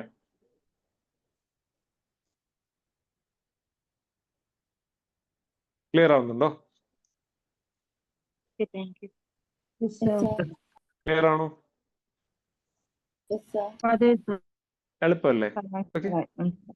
പക്ഷെ ഈ ഒരു അമിനോ ഗ്ലൈക്കോസൈഡ്സ് എന്ന് പറയുന്ന സംഭവങ്ങൾക്ക് ആക്ച്വലി ഭയങ്കര ടോക്സിക് ആയിട്ടുള്ള ഡ്രഗ്സ് ആണ്. അത്രയും നമ്മളിപ്പോ ജെൻഡാമൈസിനെ കൊടുക്കുമ്പോൾ ശ്രദ്ധിക്കണം. എന്താണ് ജെൻഡാമൈസിൻ കൊടുത്തിട്ട് ഓട്ടോടോക്സിറ്റി? Very good. ആരാ പറഞ്ഞേ ototoxicity? Ototoxicity. Okay, hearing loss ഉണ്ടാവാം, സെൻസറി ന്യൂറൽ ഹിയറിംഗ് ലോസ് ഉണ്ടാവും, വെസ്റ്റിബുലർ അപ്പാരറ്റസ് പോവാം, ബാലൻസ് പോവാം, ഹിയറിംഗ് ലോസ് ഉണ്ടാവും. ഓക്കെ, ഓട്ടോടോക്സിസിറ്റി ഉണ്ടാവും. ഇത് കൂടാതെ തന്നെ nephrotoxicity. Very good, nephrotoxicity. Okay, ഇത് കൂടാതെ തന്നെ something known as neuro muscular blockage. Neuro muscular blockage ഉണ്ടാക്കാം. ന്യൂറോ മസ്കുലർ ബ്ലോക്കേജ് ഉണ്ടാക്കി കഴിഞ്ഞാൽ എന്തുണ്ടാവും? നമ്മുടെ പേഷ്യന്റ് പാരലിസിസ് ആയ മാതിരി ആയിരിക്കും കേട്ടോ. ഈ മയസ്റ്റീനിയ ഗ്രാവിസ് നമ്മൾ പഠിച്ചില്ലേ, മയസ്റ്റീനിയ ഗ്രാവിസ് ഉള്ള patient already neuromuscular junction weak ആണ്. അപ്പൊ അവിടെ നമ്മൾ ഈ ഡ്രഗ്സ് കൊടുത്തു കഴിഞ്ഞാൽ ഒന്നുകൂടി ബ്ലോക്ക് ആവും. എന്താണ് ototoxicity, nephrotoxicity and neuromuscular blockage. Okay, clear ആണോ? Yes sir. Yes, sir. Okay, ഇന്ന് നമുക്ക് അടുത്ത ഡ്രഗ് പഠിക്കാം. അടുത്ത ഡ്രഗ് നമുക്ക് പഠിക്കാൻ പോകുന്നതാണ് ടെട്രാസൈക്ലിൻ. ഓക്കെ, ടെട്രാസൈക്ലിന്റെ മെക്കാനിസം സെയിം തന്നെയാണ്. ടെട്രാസൈക്ലിനിലാണ് ഡോക്സിസൈക്ലിൻ എക്സെട്ര അല്ലെ. ടെട്രാസൈക്ലിന്റെ അടിയിൽ വരുന്നതാണ് ഡോക്സിസൈക്ലിൻ. ഓക്കെ, അപ്പൊ ഇതും ബേസിക്കലി 30S ഇൻഹിബിറ്റ് ചെയ്യുകയാണ് ചെയ്യുന്നത്. ഓക്കെ, കുറെ ഡീറ്റെയിൽ പഠിക്കേണ്ട, 30S ഇൻഹിബിറ്റ് ചെയ്യാന്ന് പഠിച്ചാൽ മതി. ടെട്രാസൈക്ലിന്റെ സൈഡ് എഫക്ട്സ് നോക്കുമ്പോൾ ടെട്രാസൈക്ലിൻ കാൽഷ്യമായിട്ട് കോംപ്ലക്സ് ഉണ്ടാക്കും. കാൽഷ്യത്തിന്റെ കൂടെ കംപ്ലൈന്റ് ചെയ്തിട്ട് കോംപ്ലക്സ് ഉണ്ടാക്കും. ഇപ്പൊ ഫുഡിന്റെ കൂടെ കൊടുത്തു കഴിഞ്ഞാൽ, മിൽക്ക് പ്രൊഡക്ട്സിന്റെ കൂടെ കൊടുത്തു കഴിഞ്ഞാൽ ഫുള്ളി അബ്സോർബ് ആവില്ല. എന്തായിരിക്കും? ഫുള്ളി അബ്സോർബ് ആവില്ല. ഓക്കെ, പക്ഷെ ടെട്രാസൈക്ലിന് വേറെ, ഇത് കാൽഷ്യമായിട്ട് കോംപ്ലക്സ് ഉണ്ടാക്കുന്നു പറഞ്ഞില്ലേ.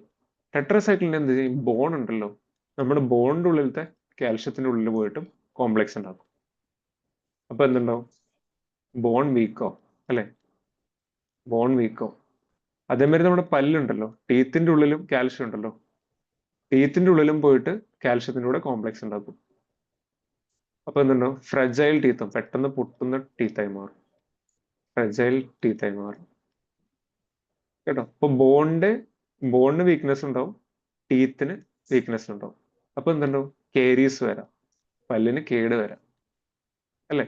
അപ്പൊ ഇത് വളരുന്ന കുട്ടികൾക്ക് കൊടുത്തു കഴിഞ്ഞാൽ കുട്ടികൾക്ക് കാലും ലിംസും ഒക്കെ വളരുമ്പോൾ ഈ ബോൺ ഗ്രോത്ത് ഇൻഹിബിറ്റ് ചെയ്യും. ബോണിന്റെ ഗ്രോത്ത് കുറയും, ബോൺ ഗ്രോത്ത് ഇൻഹിബിറ്റഡ് ആവും. അതേമാതിരി പല്ലുകൾക്കൊക്കെ കേടുവരും, കേരീസ് വരും. അതുകൊണ്ട് കുട്ടികൾക്ക് നമ്മൾ ടെട്രാസൈക്ലിൻ കൊടുക്കാറില്ല. ക്ലിയർ ആണോ? Yes, sir. ഓക്കെ, പിന്നെ ടെട്രാസൈക്ലിൻ കൊടുത്തു കഴിഞ്ഞു കഴിഞ്ഞാൽ എന്തുണ്ടാവും വെച്ച് കഴിഞ്ഞാൽ കിഡ്നിയിൽ ഒരു പ്രശ്നം ഉണ്ടാക്കും. കിഡ്നിയിൽ ഉണ്ടാകുന്ന പ്രശ്നത്തിന്റെ പേരാണ്, it is known as diabetes insipidus. Diabetes insipidus എന്താണെന്ന് ആർക്കെങ്കിലും ഒന്ന് പറയാമോ? ഡയബറ്റിസ് ഇൻസിപ്പിഡസ് എന്ന് പറഞ്ഞാൽ ആന്റി ഡയൂററ്റിക് ഹോർമോണിന്റെ ലെവല് കൂടുതലാവും. കുറഞ്ഞു. ഓക്കെ, ശരിക്കും ആന്റി ഡയൂററ്റിക് ഹോർമോൺ എന്ന് പറഞ്ഞാൽ എന്താണ്? ഡയൂറസിസ് എന്ന് പറഞ്ഞു കഴിഞ്ഞാൽ ലൂസ് ആയിട്ടുള്ള, അതായത് ഡൈല്യൂട്ട് ആയിട്ടുള്ള യൂറിൻ അല്ലെ. ഡയൂറസിസ്, ഒരുപാട് യൂറിൻ പോകുന്നു. അപ്പൊ ആന്റി ഡയൂറസിസ് എന്ന് പറഞ്ഞു കഴിഞ്ഞാൽ നമ്മുടെ യൂറിൻ കോൺസെൻട്രേറ്റ് ചെയ്യാൻ, ADH ആന്റി ഡയൂററ്റിക് ഹോർമോൺ നമ്മുടെ ബോഡിയിൽ ഉണ്ടെങ്കിൽ യൂറിൻ എന്താവും? യൂറിൻ കോൺസെൻട്രേറ്റഡ് ആയിട്ടാണ് പോവുക. നമ്മൾ ഒരു ദിവസത്തിൽ 2 ലിറ്റർ വെള്ളം കുടിക്കുന്നുണ്ട്, പക്ഷെ നമ്മൾ യൂറിൻ നമ്മുടെ ബോഡിയിൽ എത്ര ലിറ്റർ ബ്ലഡ് ഉണ്ട്? 5 ലിറ്റർ ബ്ലഡ് ഉണ്ട് അല്ലെ. 5 ലിറ്റർ ബ്ലഡ് ഉണ്ട്, പക്ഷെ നമ്മൾ യൂറിനിൽ കൂടെ നമ്മൾ 2 ലിറ്റർ വെള്ളം ഒരു ദിവസത്തിൽ കുടിക്കുന്നുണ്ട്, പക്ഷെ നമ്മൾ എത്ര യൂറിൻ പാസ് ചെയ്യുന്നുണ്ടോ? യൂറിനിലൂടെ നമ്മുടെ ഈ കടന്നു പോകുന്ന ഫ്ലൂയിഡ്, ഇപ്പൊ നമ്മൾ GFR ഗ്ലോമറുലർ ഫിൽട്രേഷൻ നോക്കുവാണെങ്കിൽ എത്ര? It will be like 40-50 litres blood purify ചെയ്യുന്നുണ്ട്. 5 ലിറ്റർ ബ്ലഡ് ഉണ്ടെന്ന് പറഞ്ഞാലും അത് ഇടയ്ക്ക് ഇങ്ങനെ കുറെ വട്ടം സർക്കുലേറ്റ് ചെയ്യുമല്ലോ. അപ്പൊ നമ്മൾ കിഡ്നി ഒരുപാട് ബ്ലഡിനെ ഫിൽട്ടർ ചെയ്യുന്നുണ്ട്, പക്ഷെ അതിൽ നമ്മൾ യൂറിൻ പാസ് ചെയ്യുന്ന 1.2 ലിറ്റേഴ്സ് ഒക്കെയാവും നമ്മൾ യൂറിൻ പാസ് ചെയ്യുന്നുണ്ടാവും. അതായത് നമുക്ക് ഫിൽട്ടർ ചെയ്യുന്ന യൂറിൻ ഒരുപാട് പ്രാവശ്യം കോൺസെൻട്രേറ്റ് ചെയ്തിട്ടാണ് യൂറിൻ നമ്മൾ പ്രൊഡ്യൂസ് ചെയ്യുന്നത്. ലൈറ്റ് യൂറിൻ അല്ല നമ്മൾ പ്രൊഡ്യൂസ് ചെയ്യുന്നത്. അതിന് അങ്ങനെ യൂറിൻ കോൺസെൻട്രേറ്റ് ചെയ്ത് പ്രൊഡ്യൂസ് ചെയ്യാൻ സഹായിക്കുന്ന ഒരു ഹോർമോൺ ആണ് ആന്റി ഡയൂററ്റിക് ഹോർമോൺ. എന്താണ്? ആന്റി ഡയൂററ്റിക് ഹോർമോൺ ഉള്ളതുകൊണ്ടാണ് നമ്മുടെ യൂറിൻ കോൺസെൻട്രേറ്റഡ് ആയിട്ട് പോകുന്നത്. അപ്പൊ നമ്മൾ ഈ ടെട്രാസൈക്ലിൻ കൊടുക്കുകയാണെങ്കിൽ എന്തുണ്ടാവും? ഈ ആന്റി ഡയൂററ്റിക് ഹോർമോണിന്റെ സിന്തസിസിനെയും ഇതിന്റെ ആക്ഷനെയും ഇൻഹിബിറ്റ് ചെയ്യും. അപ്പൊ എന്തുണ്ടാവും? Urine dilute, anti diuretic hormone മര്യാദയ്ക്ക് ആക്ട് ചെയ്യാൻ പറ്റില്ല. അപ്പൊ എന്തുണ്ടാവും? യൂറിൻ ഡൈല്യൂട്ട് ആവും, ഡൈല്യൂട്ട് യൂറിൻ ആവും. ഇപ്പൊ ഡൈല്യൂട്ട് യൂറിൻ എന്ന് പറഞ്ഞു കഴിഞ്ഞാൽ ഒരാൾ ഒരു ദിവസത്തിൽ 20 ലിറ്റേഴ്സ് ഒക്കെയാണ് യൂറിൻ പാസ് ചെയ്യുക. 20 ലിറ്റേഴ്സ് പാസ് ചെയ്യുമ്പോൾ പേഷ്യന്റ് എപ്പോഴും തേഴ്സ്റ്റ് ആയിരിക്കും അല്ലെ. തേഴ്സ്റ്റ് ആയിരിക്കും, ഇലക്ട്രോലൈറ്റ് ഡിസ്ബാലൻസ് വരാം.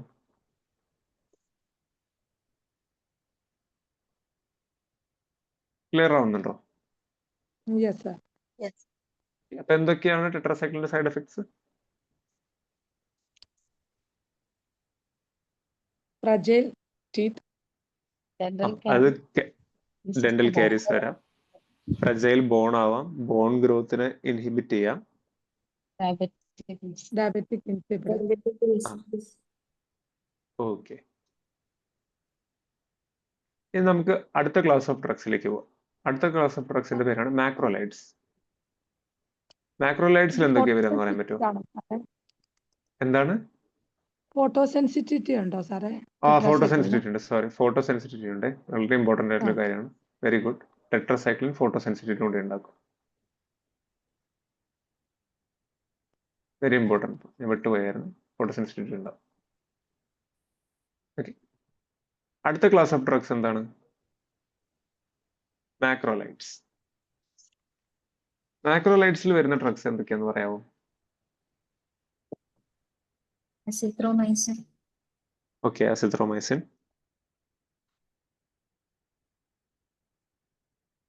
പിന്നെ ആലോചിച്ച് നോക്കൂ.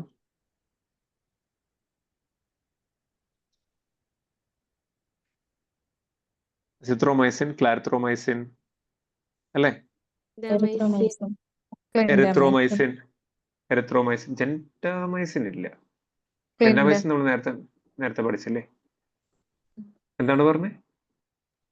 ക്ലിൻഡാമൈസിനോ സാറേ? ക്ലിൻഡാമൈസിൻ. Okay, clindamycin. ക്ലിൻഡാമൈസിൻ ഉണ്ടല്ലോ, ക്ലിൻഡാമൈസിന് ഒരു പ്രത്യേക ടൈപ്പ് ഒരു ആക്ഷൻ ആണ്. ക്ലിൻഡാമൈസിന്റെ ആക്ഷൻ നമുക്ക് ഡിസ്കസ് ചെയ്യാം കേട്ടോ. ഓക്കെ, ഇപ്പൊ ഇതിൽ വരുന്ന മാക്രോലൈഡ്സിൽ വരുന്ന എറിത്രോമൈസിൻ, അസിത്രോമൈസിൻ ഒക്കെ. ഓക്കെ, ഇത് എന്തിനാണ് ഇൻഹിബിറ്റ് ചെയ്യുന്നത്? നമ്മളിപ്പോ റൈബോസോം പഠിച്ചില്ല. റൈബോസോമിൽ 30S ഉണ്ടായിരുന്നു. റൈബോസോമിന്റെ 50S ഇൻഹിബിറ്റ് ചെയ്യുന്നത്. മനസ്സിലായോ? എന്തിനാണ് ഇൻഹിബിറ്റ് ചെയ്യുന്നത്? 50S. ഇതിന്റെ കുറച്ച് സൈഡ് എഫക്ട്സ് പറയാമോ?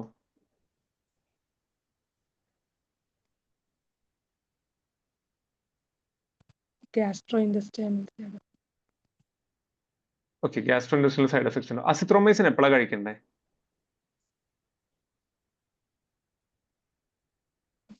Before food, before 1 hour. Before 1 to 2 hours ഫുഡിലാണ് കഴിക്കേണ്ടത് അല്ലേ? ഓക്കെ, അസിത്രോമൈസിന്റെ കുറച്ച് സൈഡ് എഫക്ട്സ് പറയാമോ?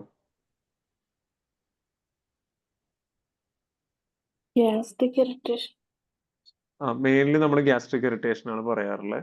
സ്കിൻ റാഷ്, ഹൈപ്പർ സെൻസിറ്റിവിറ്റി, അങ്ങനത്തെ കുറച്ച് പ്രശ്നങ്ങളാണ് പറയാറുള്ളത് അല്ലേ? വേറെ നമുക്ക് അത്രയും സിവിയർ ആയിട്ടുള്ള സൈഡ് എഫക്ട്സ് കാണാറില്ല അല്ലേ? വൺസ് ഡെയിലി ഡോസിംഗ് ആണ് അസിത്രോമൈസിൻ നമ്മൾ കൊടുക്കാറുള്ളത്. എന്തിനാണ് ഇൻഹിബിറ്റ് ചെയ്യുന്നത്? 50S.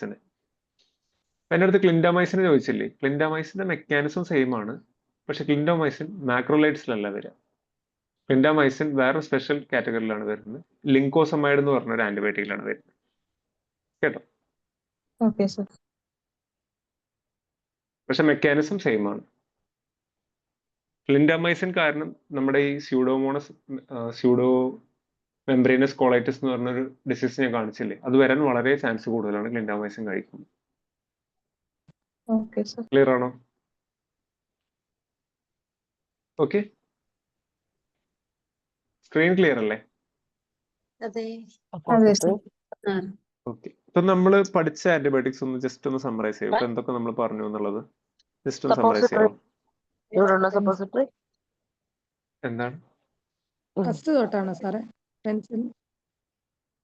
നമ്മള് സെൽ വാൾ കഴിഞ്ഞ്, സെൽ വാൾ ഇൻഹിബിറ്റേഴ്സ് കഴിഞ്ഞിട്ട്, അതായത് ബീറ്റാ ലാക്ടം ഡ്രഗ്സും വാങ്കോമൈസിനും കഴിഞ്ഞിട്ട് നമ്മൾ എന്താ പഠിച്ചത്?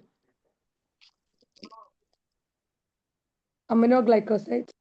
Okay, very good. നമ്മളിപ്പോ പഠിച്ചത് എന്തൊക്കെയായിരുന്നു? അമിനോഗ്ലൈക്കോസൈഡ്സ് പഠിച്ചു, ടെട്രാസൈക്ലിൻ പഠിച്ചു,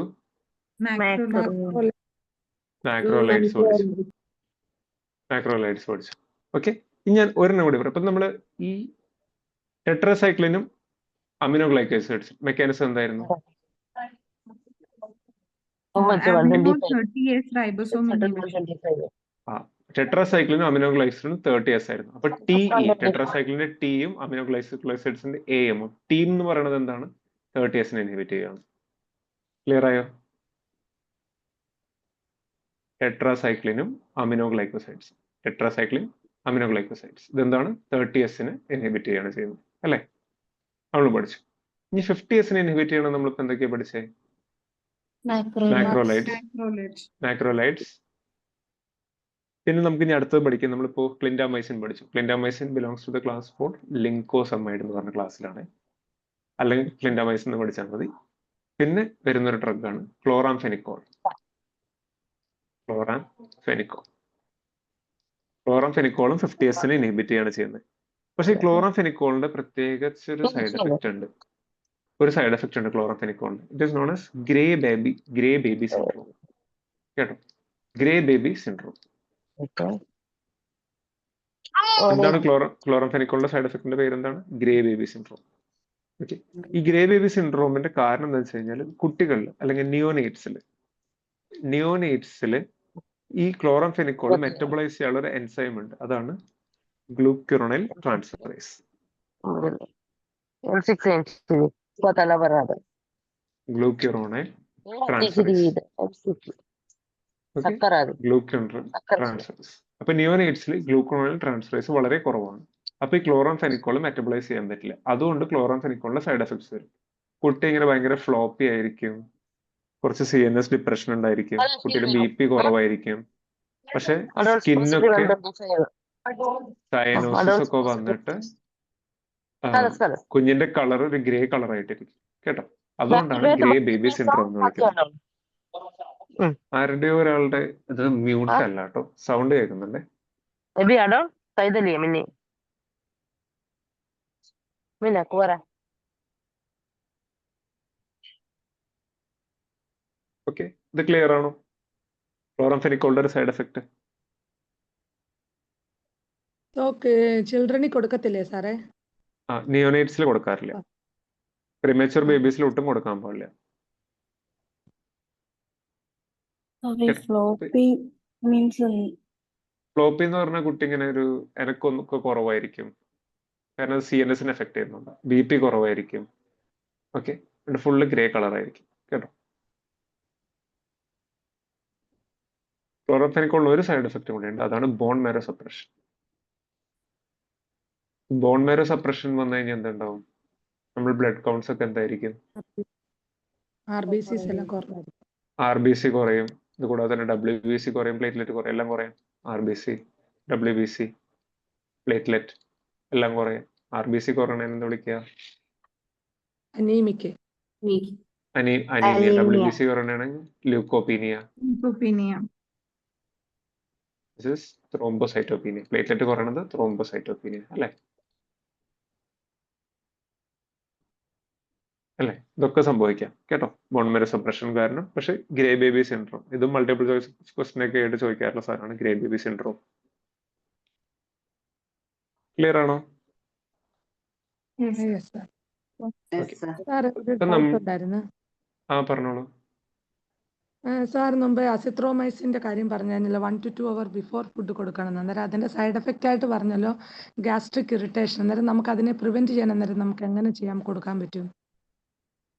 ഗ്യാസ്ട്രിക് ഇറിറ്റേഷൻ ഫുഡിന്റെ കൂടെ കഴിക്കുമ്പോൾ, ഫുഡ് കഴിച്ചിട്ട് കൊടുക്കുമ്പോഴാണ് ഗ്യാസ്ട്രിക് ഇറിറ്റേഷൻ കാണുന്നത്. അതുകൊണ്ടാണ് നമ്മൾ ഫുഡിന് മുന്നേ കൊടുക്കുന്നത്. ഫുഡിന്റെ കൂടെ കൊടുക്കുമ്പോഴാണ്. ഫുഡിന്റെ കൂടെ അല്ലെങ്കിൽ ഫുഡ് കഴിഞ്ഞിട്ട് കൊടുക്കുമ്പോൾ.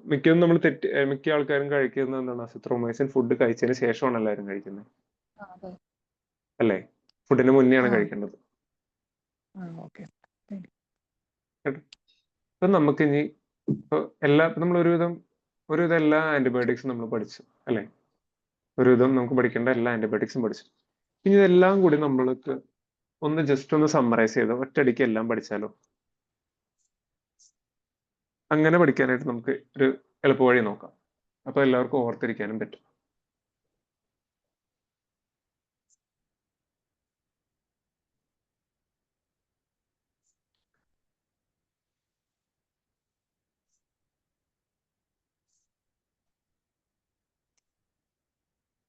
ഒരു മിനിറ്റ്.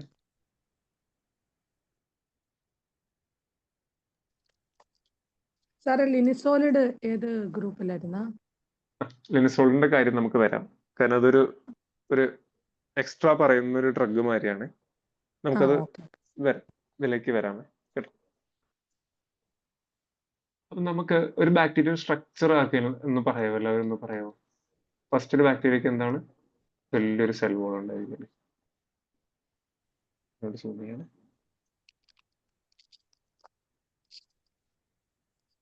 എന്താണ് ബാക്ടീരിയയുടെ സെൽ വോളാണ്.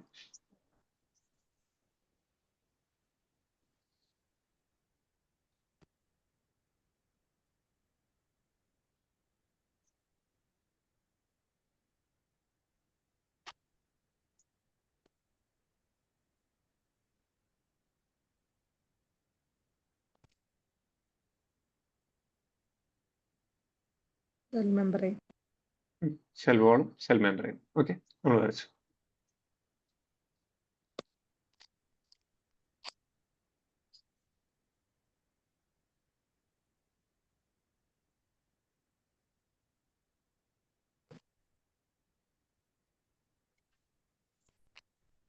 Cell membrane. ഓക്കെ, ഇനി നമ്മളൊരു ബാക്ടീരിയക്ക് മൾട്ടിപ്ലൈ ചെയ്യണമെങ്കിൽ എന്തൊക്കെ സാധനം വേണമെന്നൊന്ന് പറയാമോ? ഫസ്റ്റ് ഒരു ബാക്ടീരിയയിലേക്ക് വേണ്ട ഒരു സാധനം DNA അല്ലെ? DNA. ഓക്കെ, നമ്മൾ നേരത്തെ പഠിച്ചത് എന്താണ്? DNA എന്താണ് നമുക്ക് ഉണ്ടാവുന്നത്? mRNA. RNA. ഓക്കെ, ഒരു സെക്കൻഡ്.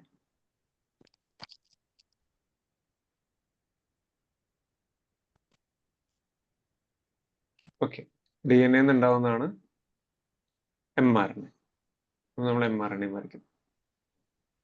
ഇത് mRNA. ഓക്കെ, അപ്പൊ DNA mRNA ഉണ്ടാക്കാൻ സഹായിക്കുന്ന എൻസൈമിന്റെ പേരെന്താണ്?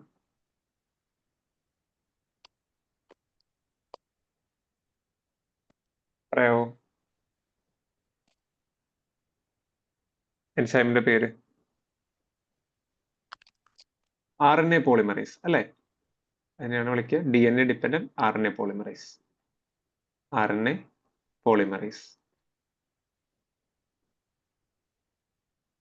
ക്ലിയർ അല്ലേ? RNA polymerase. mRNA.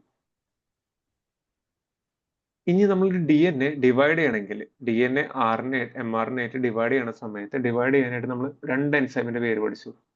നേരത്തെ പഠിച്ചിട്ടുണ്ടായിരുന്നു ടോപ്പോ ഐസോമറൈസ് എന്ന് പറഞ്ഞ എൻസൈം ഉണ്ട്. എന്താണ് ടോപ്പോ ഐസോമറൈസ്? ഈ സ്ട്രാൻഡിനെ ലൂസ് ആക്കാൻ വേണ്ടി യൂസ് ചെയ്യുന്ന എൻസൈമാണ് ടോപ്പോ ഐസോമറൈസ്.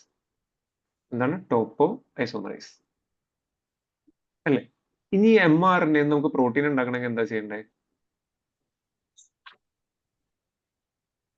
Ribosome के through it should pass. Okay, ribosome से थ्रू पास करना है.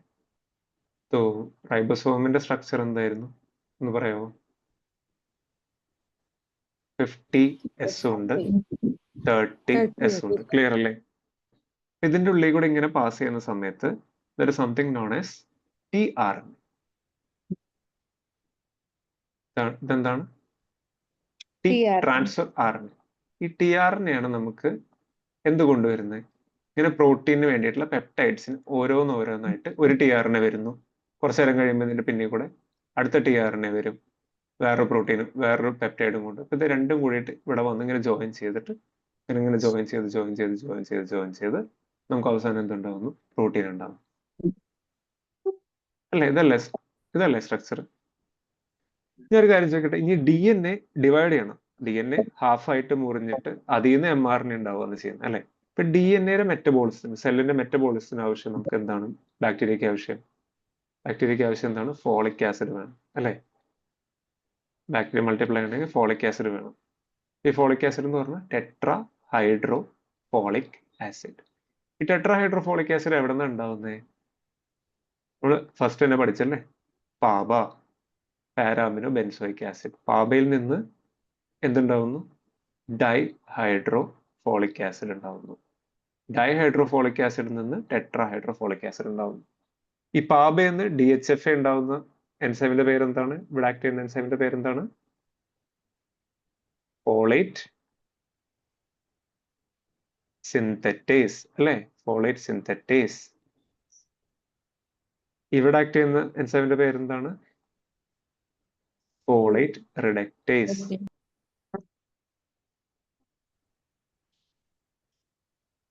ക്ലിയർ അല്ലേ? ഇത്രയും ക്ലിയർ അല്ലേ? ഇത്രയും കാര്യം നമ്മൾ അറിയിച്ചു കഴിഞ്ഞാൽ നമ്മളിപ്പോൾ പഠിച്ച മിക്ക കാര്യങ്ങളും നമ്മുടെ ഈ കംപ്ലീറ്റ് ചാപ്റ്റർ ആക്ച്വലി കഴിഞ്ഞു.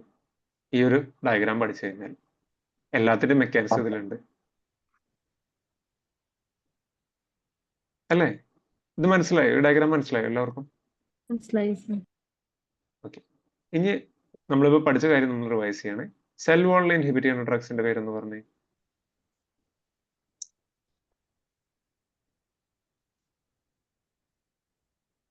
പറയൂ, ഇന്ന് പഠിച്ചല്ലേ? ഒന്ന് പറഞ്ഞു നോക്കൂ. ഫസ്റ്റ് വരുന്നത് beta lactam. Beta lactam. Beta ലാക്ടംസിന്റെ അടിയിലാണ് നമുക്ക് വരുന്നത് penicillin. Penicillin, cephalosporin, very good. Cephalosporin, very good, very good. Monobactam, പിന്നെ കാർബോപിൻ. പിന്നെ ബീറ്റാ ലാക്ടം അല്ലാണ്ട് സെൽ വാളിനെ ഇൻഹിബിറ്റ് ചെയ്യണത് എന്തായിരുന്നു? Vancomycin. Very good, vancomycin. Vancomycin. ഇത് രണ്ടെങ്കിലും പഠിച്ചാൽ മതി. ഓക്കെ. സെൽ മെംബ്രെയിനെ ഇൻഹിബിറ്റ് ചെയ്യുന്ന കുറച്ച് ഡ്രഗ്സ് ഉണ്ട്. അതിന്റെ പേര് മാത്രം പഠിച്ചാൽ മതി. കുറച്ച് നമ്മൾ വളരെ റിസർവ്ഡ് ആയിട്ട് യൂസ് ചെയ്യുന്ന ഡ്രഗ്സ് ആണ്. കോളിസ്റ്റിൻ അല്ലേ? ഇതൊക്കെ പെപ്റ്റൈഡ് ഡ്രഗ് ആണ്. കോളിസ്റ്റിൻ, പോളിമിക്സിൻ ബി,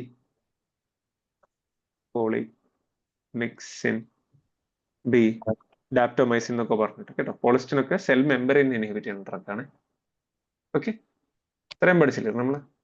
എളുപ്പമല്ലേ? ഒന്നുമില്ലല്ലോ. Beta lactam, vancomycin, colistin. Okay. ഇനി നമ്മൾ ഇവിടെ പോയിട്ട് ഈ ടോപ്പോ ഐസോമറേസിനെ ഇൻഹിബിറ്റ് ചെയ്യുന്ന ഡ്രഗ് എന്തായിരുന്നു? നമ്മൾ ഫസ്റ്റ് ക്ലാസ്സിൽ നമ്മൾ പഠിച്ചാണ്. ടോപ്പോ ഐസോമറേസിനെ ഇൻഹിബിറ്റ് ചെയ്യുന്ന ഡ്രഗ് എന്തായിരുന്നു?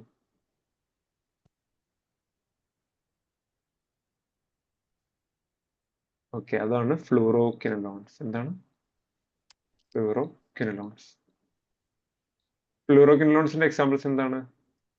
Ciprofloxacin, okay, ciprox. Okay, very good. Ciprox, levoflox, etcetera. Very good. Okay, fluoroquinolones ആണ് ടോപ്പോ ഐസോമറേസ് ഇൻഹിബിറ്റ് ചെയ്യുന്നത്. ഈ RNA പോളിമറേസിനെ ഇൻഹിബിറ്റ് ചെയ്യുന്ന ഡ്രഗ്സിന്റെ പേരെന്താണ്? അത് നമ്മൾ പഠിച്ചിട്ടില്ല കേട്ടോ. പക്ഷെ ഞാനിവിടെ എഴുതാം. ഈ RNA പോളിമറേസിനെ ഇൻഹിബിറ്റ് ചെയ്യുന്ന ഡ്രഗ്സിന്റെ പേരാണ് റിഫാംബസിൻ. പഠിച്ചിട്ടില്ലേ? റിഫാംബസിൻ, ആന്റി ടിബി ഡ്രഗ് റിഫാംബസിൻ. പിന്നെ ഫിഡാക്സോമൈസിൻ കൂടി ഉണ്ട്. ഫിഡാക്സോമൈസിൻ അത് പഠിച്ചില്ലെങ്കിലും കുഴപ്പമില്ല. റിഫാംബസിൻ പഠിക്കണം കേട്ടോ. റിഫാംബസിൻ പഠിക്കണം. ഓക്കെ, റിഫാംബസിൻ. ഓക്കെ അല്ലേ? എളുപ്പമല്ലേ? RNA പോളിമറേസിനെ ഇൻഹിബിറ്റ് ചെയ്യുന്ന ഡ്രഗ്. ഈ ഫോളേറ്റ് സിന്തറ്റേസിനെ ഇൻഹിബിറ്റ് ചെയ്യുന്ന ഡ്രഗ് എന്തായിരുന്നു? പാബേന്ന് DHFA എന്ന ഫോളേറ്റ് സിന്തറ്റേസിനെ ഇൻഹിബിറ്റ് ചെയ്യുന്നത് എന്തായിരുന്നു? ഡ്രഗിന്റെ പേരെന്തായിരുന്നു? സൾഫോണമൈഡ്സ് അല്ലേ? സൾഫോണമൈഡ്സ്. ഫോളേറ്റ് റിഡക്ടേസിനെ ഇൻഹിബിറ്റ് ചെയ്യണത് എന്തായിരുന്നു? ട്രൈമെത്തോപ്രിൻ. ഈ സൾഫോണമൈഡിന്റെ ഒരു ക്ലാസ് ആണ് സൾഫോമെത്തോക്സസോൾ. അതും ട്രൈമെത്തോപ്രിന്റെയും കൂടി 5:1. ഇതിന്റെ 5 ഭാഗവും സൾഫോമെത്തോക്സസോളിന്റെ 5 ഭാഗവും ട്രൈമെത്തോപ്രിമിന്റെ 1 ഭാഗവും കൂടി കമ്പൈൻ ചെയ്യുമ്പോഴാണ് നമുക്ക് കിട്ടുന്നത് കോട്രൈമോക്സസോൾ. എന്തൊക്കെയായിരുന്നു കോട്രൈമോക്സസോളിന്റെ കണ്ടന്റ്? സൾഫോണമൈഡിന്റെ ഉള്ളിലുള്ള സൾഫാമെത്തോക്സസോൾ.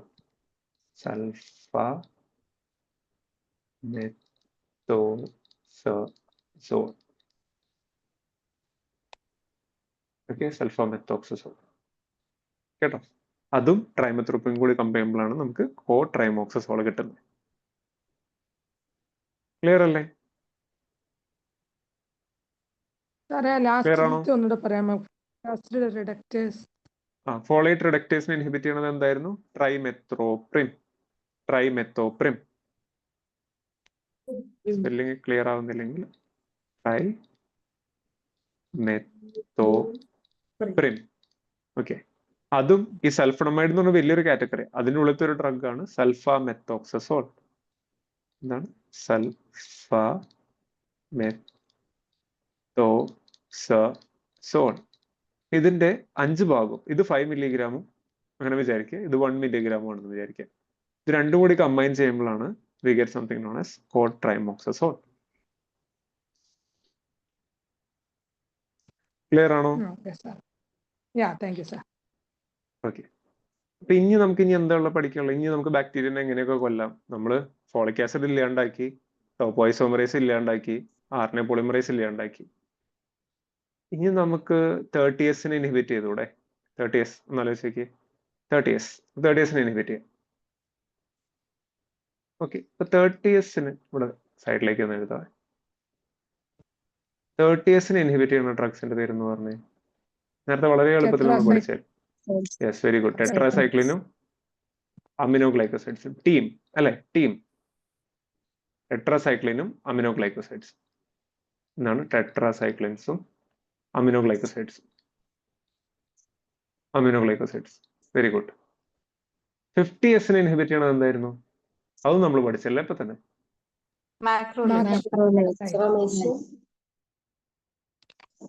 ഒന്നുകൂടി പറയാമോ? മാക്രോലൈഡ്. Very good. മാക്രോലൈഡ്. പിന്നെ ക്ലോറാംഫെനിക്കോൾ അല്ലെ? ക്ലോറാംഫെനിക്കോൾ. ഓക്കെ, പിന്നെ ലിനിസോളൈഡ് ഉണ്ടായിരുന്നേ. ലിനിസോളൈഡ് അല്ലെ? ലിനിസോളൈഡും ഉണ്ട്. ക്ലിൻഡാമൈസിനും പറയാം. ഓക്കെ, ഇത്രയും ക്ലിയർ അല്ലേ? 50S നമ്മൾ ഇൻഹിബിറ്റ് ചെയ്തു. പിന്നെ ഇവിടെ ബാക്കിയുള്ള എന്താണ്? ടിആർഎൻഎ. ഈ ടിആർഎൻഎ എന്ന് പറഞ്ഞ ഇങ്ങനെ പെപ്റ്റൈഡ് കൊണ്ടുവരുന്ന സാധനം. ഇതിനെ ഇൻഹിബിറ്റ് ചെയ്യുന്ന സാധനമാണ് മ്യൂപ്പിറോസിൻ. മ്യൂപ്പിറോസിൻ എന്താണ്? നമ്മളെല്ലാവരും കണ്ടിട്ടുണ്ട്. മ്യൂപ്പിറോസിൻ എന്താണ്? മ്യൂപ്പിറോസിന്റെ 2% ക്രീം ഒക്കെ കണ്ടിട്ടില്ലേ? മ്യൂപ്പിറോസിൻ എന്താണ്? ലോക്കലി ആക്ടിങ് ആണ്. ടോപ്പിക്കലായിട്ട് കൊടുക്കാം അല്ലെ? ഓയിൽമെന്റ് ആയിട്ട് കൊടുക്കാം. പക്ഷെ ഇതിന് പ്രത്യേകത ഉണ്ട്. ഇത് ഭയങ്കര പവർഫുൾ ആണ്. It is active against MRSA കേട്ടോ. HLN റെസിഡന്റ് സ്റ്റാഫ് ഓറിയസിന് അഗെയിൻസ്റ്റ് ആക്ടിവേറ്റ് ആയിട്ടുള്ള ഒരു സംഭവമാണ് മ്യൂപ്പിറോസിൻ. കേട്ടോ? ക്ലിയർ ആണോ? ഓക്കെ, ഒരുവിധം എല്ലാ ആന്റിബയോട്ടിക്കും ഇതിൽ കവർ ചെയ്തിട്ടുണ്ടെന്ന് ഞാൻ പ്രതീക്ഷിക്കുന്നു. ഒന്നാലോചിക്ക്, ഇത്രയും വലിയൊരു ചാപ്റ്റർ ആയിരുന്നു. ആന്റിബയോട്ടിക് എന്ന് പറഞ്ഞാൽ എല്ലാവരും പേടിച്ച് എങ്ങനെയാണ് മെക്കാനിസം പഠിക്കുക എന്ന് ആലോചിച്ച് എല്ലാവരും കൺഫ്യൂസ് ആവുന്ന ഒരു ചാപ്റ്ററാണ്. ഇതൊന്ന് മനസ്സിലാക്കി നമുക്ക് ഒരുവിധം എല്ലാത്തിൻ്റെയും കിട്ടിയില്ലേ? ഒന്നുകൂടെ ജസ്റ്റ് ഒന്ന് റിവൈസ് ചെയ്ത് ഇതിന്റെ ഇപ്പൊ നമ്മൾ പേരുകൾ പറഞ്ഞു, മെക്കാനിസം പറഞ്ഞു, ആക്ഷൻ എവിടെയാന്ന് മനസ്സിലായി. നമുക്ക് സൈഡ് എഫക്ട്സും കൂടി ഇതിന്റെ കൂടെ ഒന്ന് ആഡ് ചെയ്യാം. ഓക്കെ, അപ്പൊ ഇത് കുറച്ചുകൂടി കംപ്ലീറ്റ് ആണ് അല്ലെ? അപ്പൊ നമുക്ക് ഫസ്റ്റ് സെൽ വാളിൻ തുടങ്ങാം. സെൽ വാളിനെ ഇൻഹിബിറ്റ് ചെയ്യുന്നത് എന്തൊക്കെയായിരുന്നു? ബീറ്റാ ലാക്ടംസും വാങ്കോമൈസിനും അല്ലെ? ബീറ്റാ ലാക്ടംസിന്റെ സൈഡ് എഫക്ട്സ് എന്താണ്? മെയിൻലി സൈഡ് എഫക്ട്സ് എന്താണ്?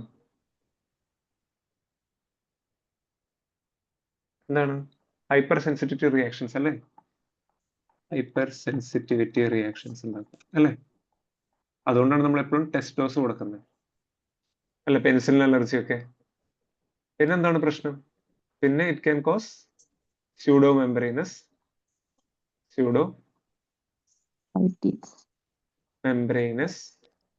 കോളൈറ്റിസ്. ഓക്കെ, കോളൈറ്റിസ് ഉണ്ടാക്കും. ഓക്കെ, വാങ്കോമൈസിൻ ഇതിന്റെ ട്രീറ്റ്മെന്റ് കൊടുക്കേണ്ടതാ അല്ലെ? Vancomycin can be also used for ventilator associated pneumonia, nosocomial ഇൻഫെക്ഷൻസിനൊക്കെ കൊടുക്കും കേട്ടോ. കത്തീറ്റർ അസോസിയേറ്റഡ് UTI അങ്ങനത്തെ കുറെ സംഭവങ്ങളൊക്കെ ഉണ്ടല്ലോ.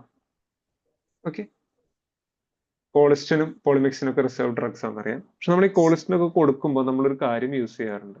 നമ്മൾ ക്രിയാറ്റിൻ ജസ്റ്റ് ഒന്ന് ഓർത്ത് വെക്കാനായിട്ടാണ്. ക്രിയാറ്റിൻ ക്ലിയറൻസ് വെച്ചിട്ടാണ് കൊടുക്കുന്നത്, ഡോസ് അഡ്ജസ്റ്റ് ചെയ്യുന്നത്. ക്രിയാറ്റിൻ ക്ലിയറൻസ് വെച്ചിട്ടാണ് ഡോസ് അഡ്ജസ്റ്റ് ചെയ്യുന്നത്. ICUലൊക്കെ അല്ലെ? ICUൽ വർക്ക് ചെയ്യുന്ന ആൾക്കാരുണ്ടെങ്കിൽ അറിയാം അതെ അല്ലേ? സർ.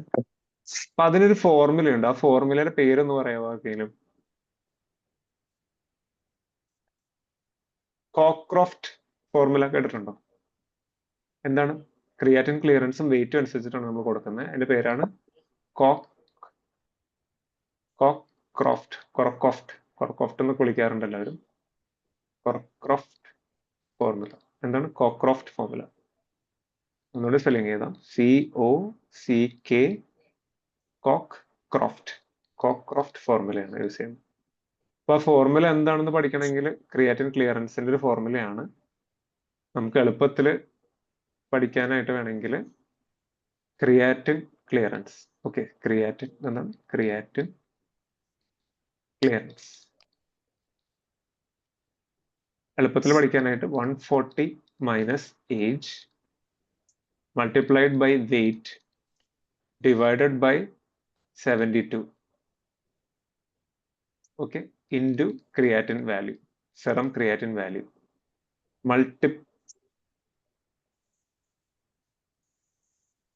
Multiplied by 0.85.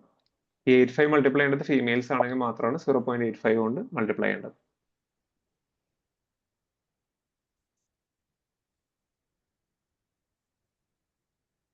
ക്ലിയർ ആണോ? ജസ്റ്റ് ഒന്ന് അറിയാൻ വേണ്ടിയിട്ടാണ്. ഇതാണ് കോക്രോഫ്റ്റ് ഫോർമുല എന്ന് പറഞ്ഞ സംഭവമുണ്ട്.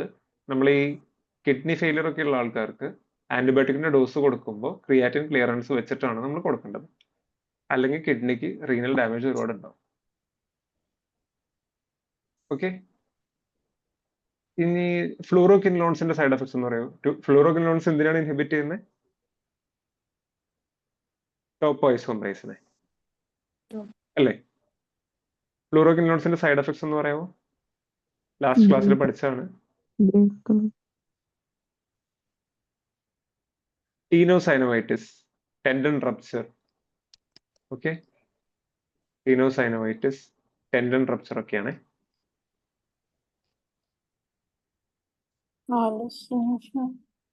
ഓക്കെ, അതാണ് നമ്മൾ പഠിച്ചിട്ടുണ്ടായിരുന്നത്. ഇതേമാതിരി തന്നെ സൾഫണമൈഡ്സിന്റെ സൈഡ് എഫക്ട്സ് എന്ന് പറയാമോ? സൾഫണമൈഡ്സിന്റെ സൈഡ് എഫക്ട്സ് നമ്മൾ പഠിച്ചിട്ടുണ്ടായിരുന്നു. എന്തൊക്കെയാണ്? ക്രിസ്റ്റലൂറിയ, ഹെമാറ്റൂറിയ,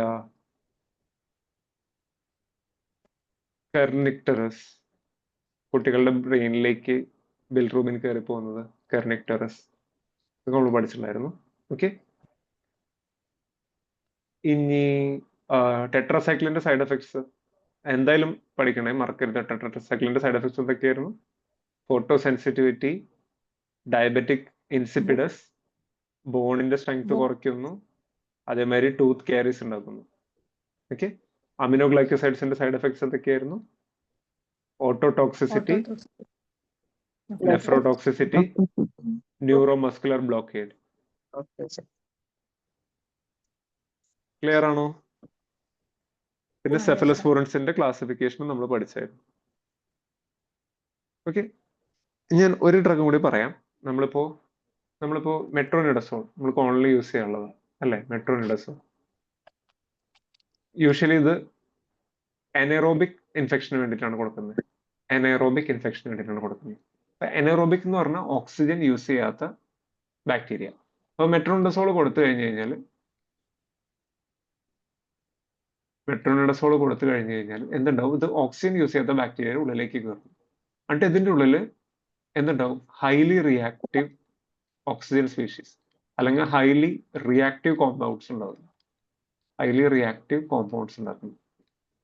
ഈ ഹൈലി റിയാക്റ്റീവ് കോമ്പൗണ്ട്സ് എന്ത് ചെയ്യുന്നത് വെച്ച് കഴിഞ്ഞാൽ ഈ DNA മേൽ ഹൈലി ഓക്സിജൻ കണ്ടന്റ് ഉള്ള സംഭവങ്ങൾ ഉണ്ടാക്കി കഴിഞ്ഞാൽ DNA പോയിട്ട് ഡയറക്ട്ലി ഡാമേജ് ചെയ്യും. It causes direct DNA damage. അങ്ങനെ ഉണ്ടാക്കുന്ന ഒരു ഡ്രഗാണ് മെട്രോനിഡസോൾ. അപ്പൊ ഇതിന്റെ ആക്ഷൻ എന്ന് പറഞ്ഞാൽ ഇറ്റ് ക്രിയേറ്റ്സ് ഫ്രീ റാഡിക്കൽസ് അല്ലെങ്കിൽ ഹൈലി റിയാക്റ്റീവ് റാഡിക്കൽസ് ഉണ്ടാക്കിയിട്ട് DNA ഇൻഹിബിറ്റ് ചെയ്യും. ക്ലിയർ ആണോ? ഓക്കെ, ഇതേപോലെ തന്നെയാണ് നൈട്രോഫ്യൂറൻടൈൻ. യൂറിനറി ട്രാക്ട് ഇൻഫെക്ഷൻ നമ്മൾ എപ്പോഴും കൊടുക്കാറില്ലേ? നൈട്രോഫ്യൂറൻടൈൻ. ഇതെന്താ ചെയ്യാന്ന് വെച്ച് കഴിഞ്ഞാൽ ഇതും സെയിം തന്നെ ഹൈലി റിയാക്റ്റീവ് റാഡിക്കൽസ് ഉണ്ടാക്കുന്നു.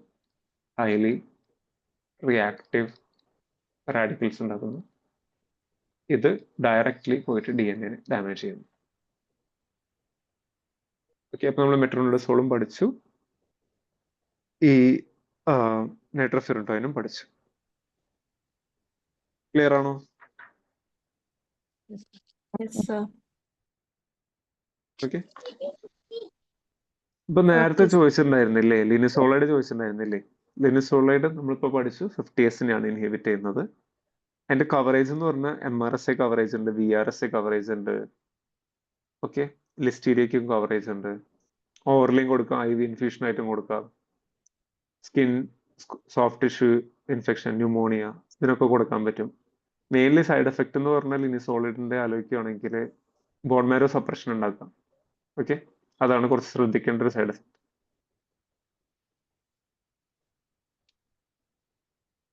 ഓക്കെ ആണോ? Okay sir. സാറേ അപ്പൊ ഒരു കോമൺ ഡൗട്ട് ചോദിച്ചോട്ടെ. സാറേ പറഞ്ഞു. എല്ലാ ആന്റിബയോട്ടിക്കും നമ്മൾ വിത്ത് ഫുഡ് എക്സെപ്റ്റ് അസിത്രോമൈസിൻ മാത്രമേ ഉള്ള 1 to 2 അവർ ഫുഡ് കൊടുക്കേണ്ടത്? യൂഷ്വലി നമ്മൾ അങ്ങനെയാണ് പറയാറുള്ളത്. വേറെ കോമൺ ആയിട്ട് യൂസ് ചെയ്യുന്ന ആന്റിബയോട്ടിക്സ് മിക്കതും ഫുഡ് കഴിഞ്ഞിട്ടാണ്. അസിത്രോമൈസിൻ ആണ് ഫുഡിന് മുന്നേ ഉള്ളത്. വേറെ എന്തെങ്കിലും നമ്മൾ റിസർവ് ഡ്രഗ്സോ അങ്ങനെ ഉണ്ടോന്ന് അത് ഞാൻ നോക്കിയിട്ട് പറയാം. കേട്ടോ, ഓക്കെ, താങ്ക് യു. ആന്റിബയോട്ടിക് പഠിക്കണമെങ്കിൽ ഈ ഒറ്റൊരു ഡയഗ്രാമിൽ നമുക്കൊരു വിധം ഫുൾ ഇത്രയും ലെസൺസും ഇത്രയും ക്ലാസ്സും നമ്മൾ പഠിച്ചില്ലെങ്കിലും ഈ ഒരു ഡയഗ്രാം പഠിച്ചു കഴിഞ്ഞു കഴിഞ്ഞാൽ ആന്റിബയോട്ടിക്സ് മിക്കതും പഠിക്കാൻ പറ്റും. കേട്ടോ? Okay, sir. പ്രഗ്നൻസിയിൽ സേഫ് ആയിട്ടുള്ള ആന്റിബയോട്ടിക്സിന്റെ പേരെന്ന് പറയാമോ? ആംബിസിലിൻ. ഓക്കെ, ആംബിസിലിൻ കൊടുക്കാൻ പറ്റുന്ന കാരണം പെനിസിലിൻസ് എല്ലാം കൊടുക്കാം. PCM പാരസെറ്റമോൾ ആണ് കോഡ് PCM. അപ്പൊ പെനിസിലിനിൽ വരുന്നതാണ് ആംബിസിലിൻ, അമിനോ പെനിസിലിനിൽ വരുന്നതാണ് ആംബിസിലിൻ. അപ്പൊ പെനിസിലിൻസ് കൊടുക്കാം. അലർജി ഇല്ലെങ്കിൽ C എന്ന് പറഞ്ഞ എന്താണ്, സെഫലോസ്പോറിൻസ് കൊടുക്കാം. പിന്നെ മാക്രോലൈഡ്സ് കൊടുക്കാം. അസിത്രോമൈസിന് കൊടുക്കാറില്ലേ? അറ്റ്ലീസ്റ്റ് ഇത്രയെങ്കിലും ഒന്ന് അറിഞ്ഞിരിക്കാം. ഓക്കെ, ക്ലിയർ ആണോ? Yes, sir.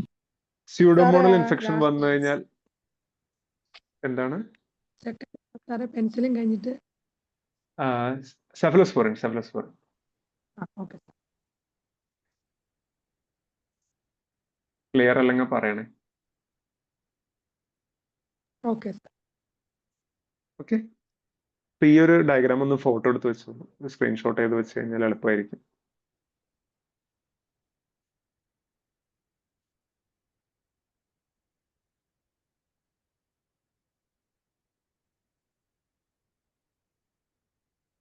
ഓക്കെ, വേറെ എന്തെങ്കിലും ഡൗട്ട് ഉണ്ടോ? Yes, sir. ഓക്കെ, അപ്പോ ഇന്നത്തെ ക്ലാസ് സ്റ്റോപ്പ് ചെയ്യാം. ഇനി ഏതെങ്കിലും ചാപ്റ്റേഴ്സ് ലൈക്ക് ഇമ്പോർട്ടൻ്റ് ആയിട്ട് കവർ ചെയ്യാനുണ്ട്, ഫാസ്റ്റ് പെട്ടെന്ന് നിങ്ങൾക്ക് എക്സാം ഒക്കെ എടുത്തു വരുമെന്ന് അറിയാം. അതുകൊണ്ട് എന്തെങ്കിലും പെട്ടെന്ന് കവർ ചെയ്യാനുണ്ടെങ്കിൽ നേരത്തെ പറഞ്ഞു കഴിഞ്ഞാൽ നമുക്കൊന്ന് അടുത്ത ക്ലാസ്സിലേക്ക് അത് ആദ്യം കവർ ചെയ്യുന്ന രീതിയിൽ ചെയ്യാം. സാർ എന്തോ പറയാൻ വന്നായിരുന്നു സ്യൂഡോമോണസ്? ഓക്കെ, സ്യൂഡോമോണൽ കവറേജ് ഉള്ള നമ്മൾ ഏത് സെഫലോസ്പോറിനാണ് സ്യൂഡോമോണസിന് കൊടുക്കുക?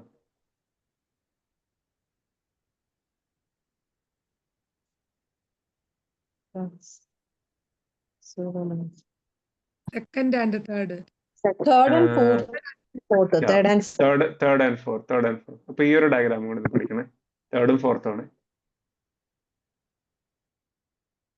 വേറെ ഏതൊക്കെ ഡ്രഗ്സ് നമുക്ക് സ്യൂഡോമോണസിന് കൊടുക്കാം? ഇതും നമ്മളിപ്പോ ഹോസ്പിറ്റലിൽ വർക്ക് ചെയ്യുമ്പോൾ നമ്മൾ കാണാറുള്ളതാണ്. പിപ്റ്റാസ് കൊടുക്കാറില്ലേ? പിപ്റ്റാസ് സ്യൂഡോമോണസിന് കൊടുക്കാറുണ്ട് സാർ. ഓക്കെ, പിപ്റ്റാസ് കൊടുക്കാറുണ്ട്. Very good. ഇവിടെ എഴുതണ്ടേ, ഇതായിട്ട് റിലേറ്റഡ് അല്ല എന്നാലും. ഈ പിപ്റ്റാസിന്റെ പിപ്പറാസിലിൻ ടാസോബാക്ടം എന്താണ്? ടാസോബാക്ടം എന്താണ്?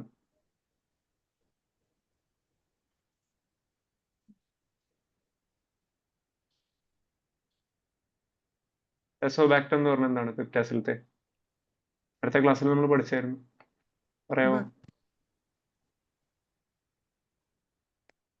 It is A beta ലാക്ടമേസ് inhibitor.